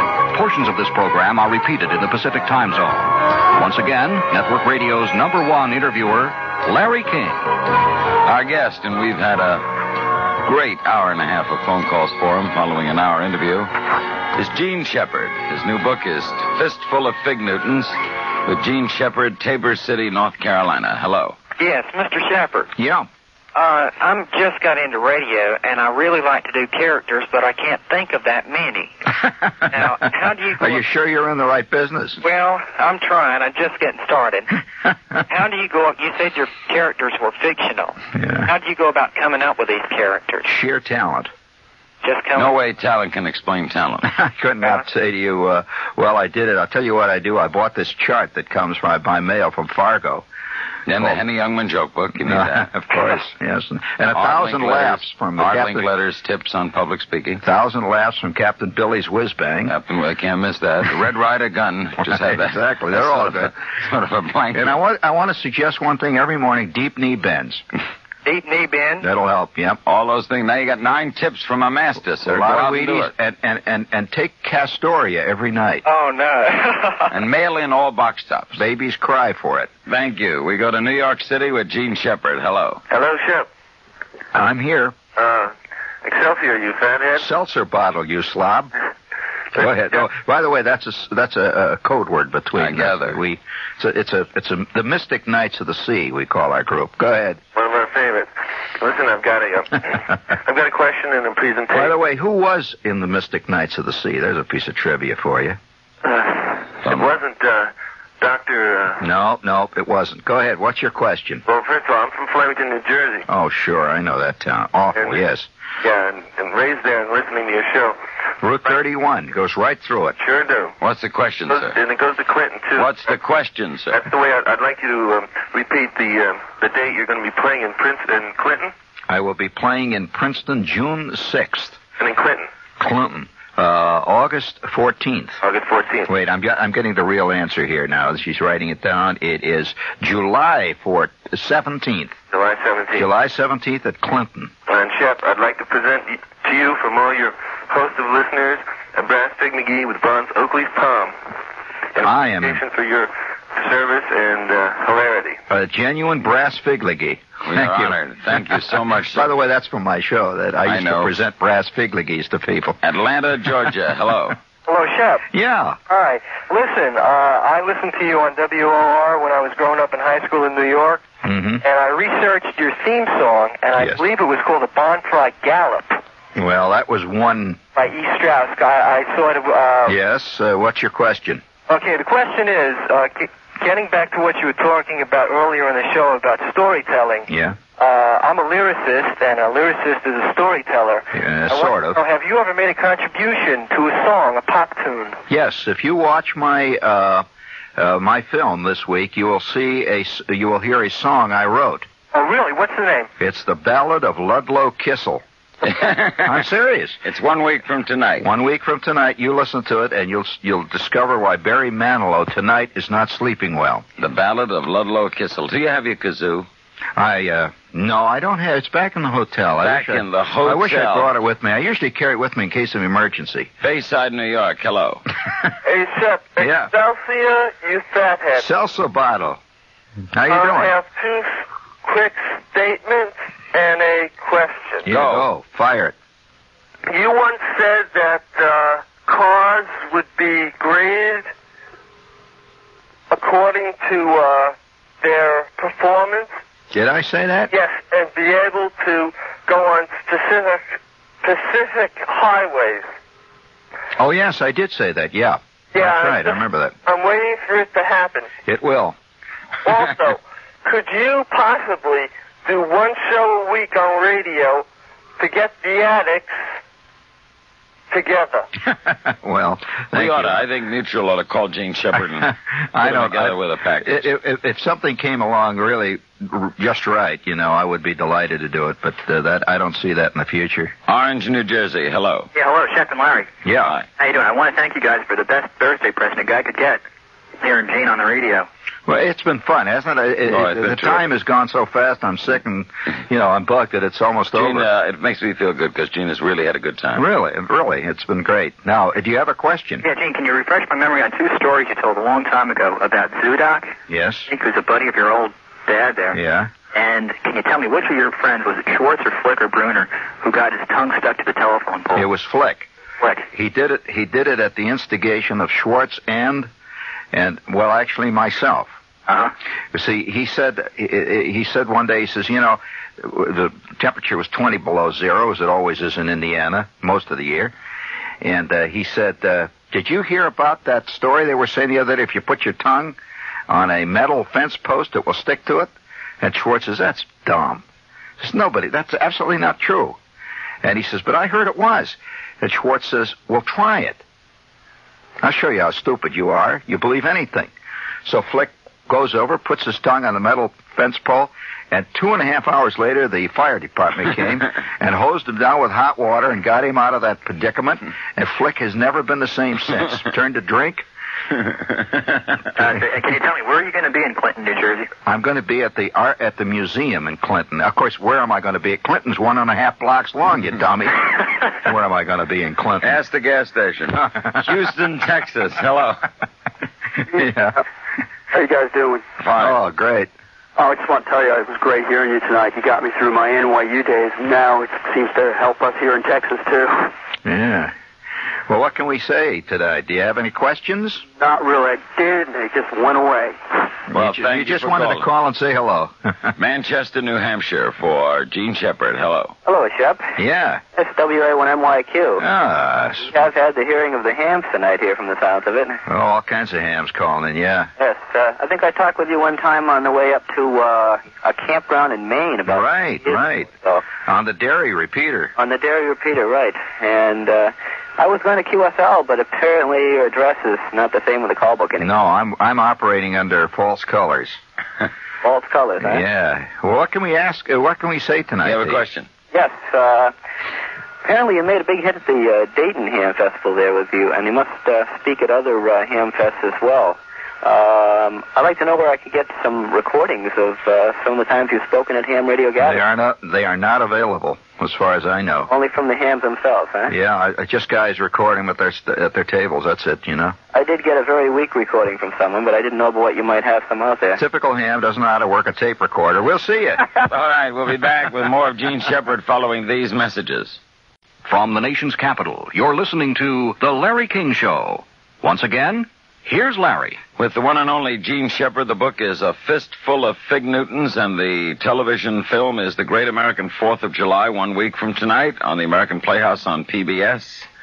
Charlottesville, Virginia. Hello. Hello, Larry and Gene. Hi.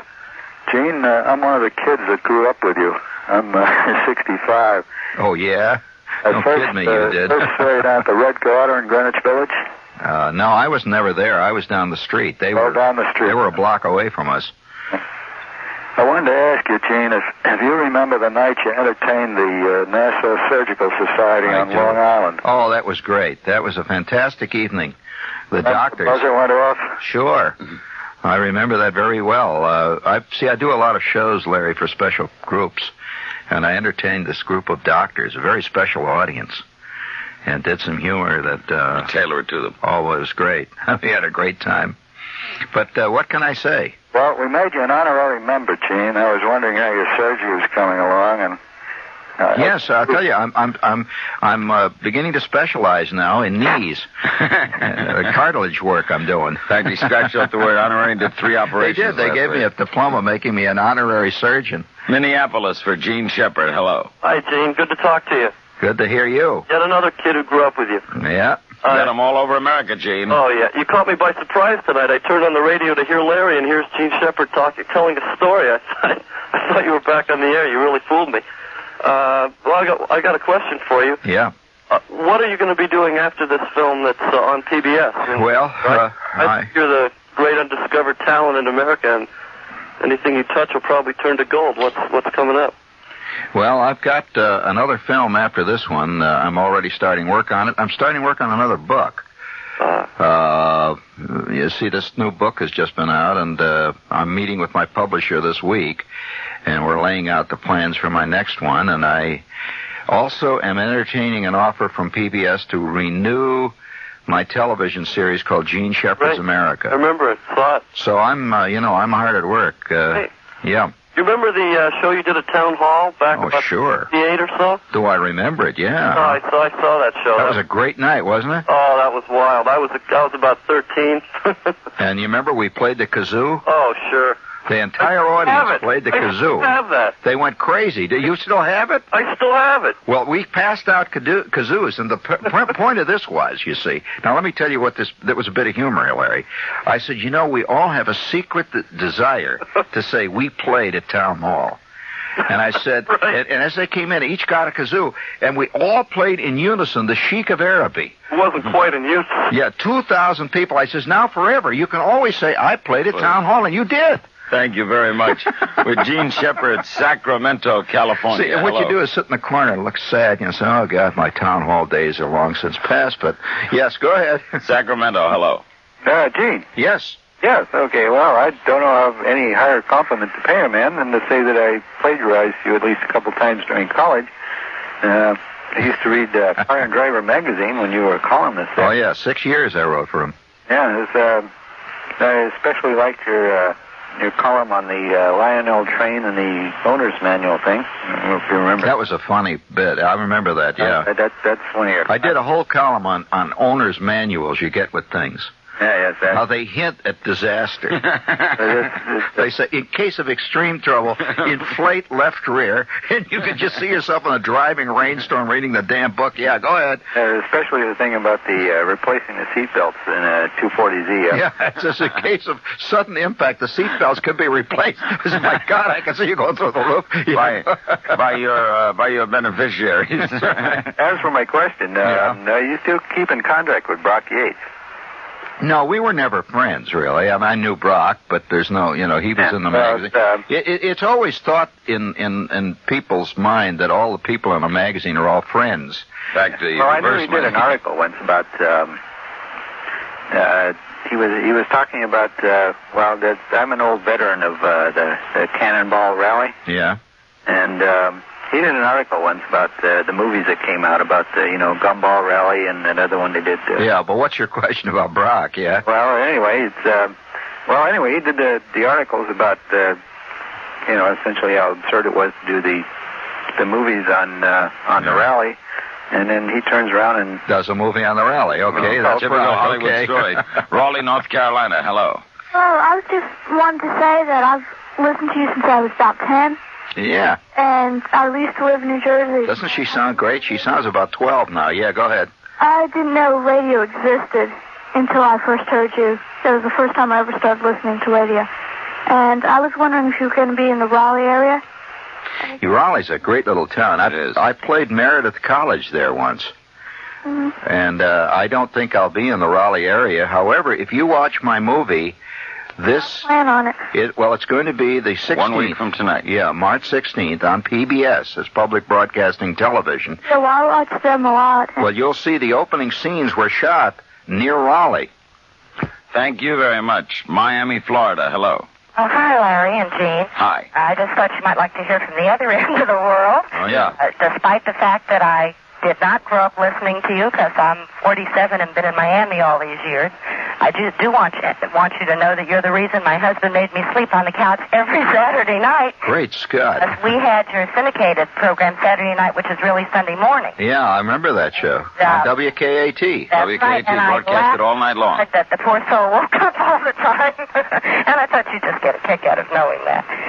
Thank you. I used to listen to that show every Saturday night. They would take all the 5 hours that Gene would do on WOR during the week and play them Saturday night, midnight to 5. Yeah, back to back. What a weird idea.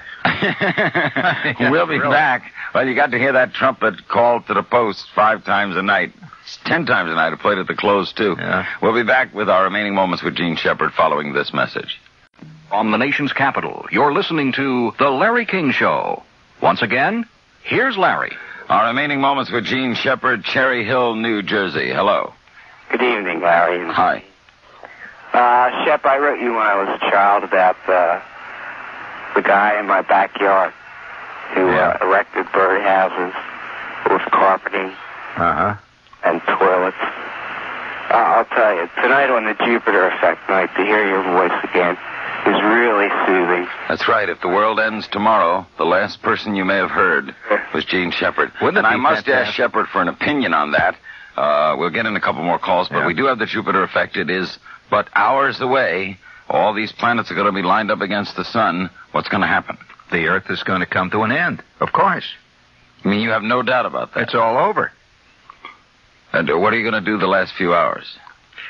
Well, I think I may go down. There's an all-night McDonald's down there. I may get myself a couple of Big Macs. That could be Big Mac would be the final touch for you. Well, I've been resisting that temptation for a long time. I figured if there's no more, a couple of hours to go, I might. What about the wife? What about going off somewhere? I might even go out and get myself a double broiler. No, we're not going to go out and celebrate. That is celebrating to me.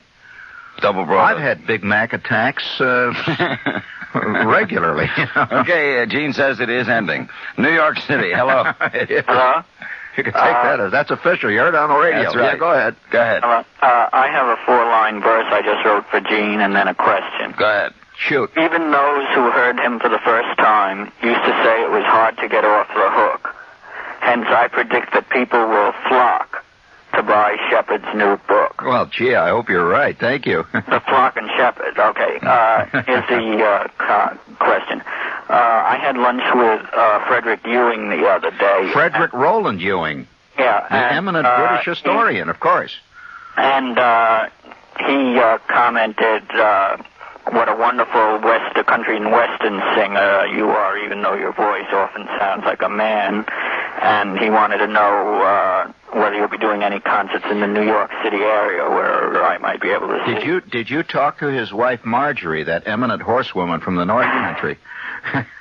Well, you can explain to Larry. We'll explain off the air. Yes, I will be playing Princeton, New Jersey, July 6th. Get down June 6th. Oh, I don't drive. Is there anything in New York City, a book signing or anything? Not in New York City that I know of in the first. No midnight future. book signings? No, I'd love to have one, though. If I could talk Doubleday into it, yes, I would. It was a great bit. Thank you. Lawrenceville, New Jersey. Hello. Shep, how are you? How you doing? I grew up listening to you. They all say that. My mother introduced me to you. I couldn't imagine what she would be laughing at over the kitchen sink in her chenille bathrobe with the aluminum rheostat. You had a very hip mother. I did. Listen. Yeah? How can I keep track of you? I used to follow your concerts around. As a matter of fact, with my first date with my wife, I took her to see you at Bloomfield College. And we made a semi-career of following you around to Wagner and Seton Hall. Well, I play. You know, I've been concentrating more on film and television rather than playing around New York. So we'll be on the air. Watch my film March 16th, and I'm playing Princeton June 6th, and I'll be around, you know. All right, a couple more calls for Gene Shepard, Delray, Florida. Hello. Hi. Hi. Larry. Yes. Yes. I've been listening to you for 3 years over WIOD 610 in Delray. Now we're on WGBS 710. Thank you. And I cannot get you clearly. Well, then I would put up an antenna on your radio. WGBS has a very powerful signal that gets right into Delray. So there's something wrong with your radio, or try WPBR Palm Beach or WDBO Orlando. New York City, hello. Hello, Larry. Hi. Hey, Shep. Yeah. How you doing? Walking around, yeah. I'm Wacko from New York City. Yeah. And I did not grow up listening to you. Fine, I'm glad to hear that. That's refreshing. I did hear you. I was one of the other freaks who heard you on KAT in Miami. There you go. And where can I hear that Philadelphia pothole story, hoagie story? I just love that, being an old Philadelphian. Yeah, the Philadelphia pothole story. That was a great story. Where can you hear that? Yeah. I mean, don't you have some kind of clearinghouse of all your old stories, all your old radio why don't you buy a copy of A Fistful of Fig Newtons and read a few good ones in that one? Yeah, but well, what a demand I've heard tonight for hearing some of your old radio programs. It'll be unbelievable. They ought to re-release those. Well, what do you mean they ought to? I've got them. I could re-release them. Why don't you? It's not a they. Well, I would hear you. I'd get together with a network, this network, some network, sit down and re-release those. Well, I've got over roughly almost 2,000 shows. Hey, listen, Shep, I'm going to let other people in this last minute. So you're the last caller. Where can I write you? Well, you write me here in care of Larry. Okay. If you write to Gene Shepard, care of us, we will see the mail is forwarded directly to him. All right. Thanks a lot, Larry. Thank you. We only have about a minute and a half left, Gene. Are you on top of things? Would you say that this is the... No, by that I mean, is this the prime of Mr. Gene Shepard? I don't know. Only historians later will be able to say that. I mean, I think if anyone says I am now in my prime, he's in trouble. Do you feel at the top of your game now? Oh, yes. My backhand is improving. I'm creatively, Shepard. I'm talking creatively, yes. I think I'm writing as well as I ever did. In fact, I think the script that I have on this movie is the best thing I've seriously ever done. And I'm so proud of it that when I read it back after we had finished it, it's a funny feeling. 6 months later, when we're going to shoot it, and I read it back, I really looked at it and I said, geez, did I do that, you know? What's the secret of a successful marriage in the business you're in? Well, hit her in the mouth occasionally. You do hit her? No. I would have to say that... Why is she nodding? Our secret success story is that I think it's because we've always worked together. She's part of your life. Yes, and she's a fine writer herself. She wrote a fine novel called The Show Gypsies, and she understands the problem of creativity and is part of it. So we work together. It's just like, you know. Gene, after all these years, it's been an honor. It's been an honor here, Larry, because I'll tell you this. You know, guys say a lot of things to you, but anybody who has forged a network show of the success and caliber of yours, at this time in history, it's a remarkable achievement, really. Thank you so much. Professionally. A wonderful show, and I've loved it. Gene Shepard, his new book. It is published by Doubleday. The title, A Fistful of Fig Newtons. And 1 week from tonight, That's March 16th, Tuesday night, March 16th, on PBS's American Playhouse, The Great American 4th of July and Other Disasters, written by Gene Shepard, who also appears in the production. Tomorrow night, our guest will be Jody Powell. Our new stations this week are WGBS Miami, KOTA Rapid City, South Dakota. We're going to pause for news on the hour. We'll come back with Open Phone America. If you were calling specifically to talk to Gene Shepard, we ask that you release the line so that those coming through with other concepts can get in. We'll also bring you up to date on the late sports news of the evening as well. This weekend on the Best of King, Lieutenant Dan O'Graham and the famed city planner, James Rouse. We again thank Gene Shepard and remind you that Doubleday is the publisher of A Fistful of Fig Newtons, and it got a rave a couple of weeks ago in the New York Times Book Review. I'm Larry King in Washington, and this is the Mutual Broadcasting System, your network for news and sport.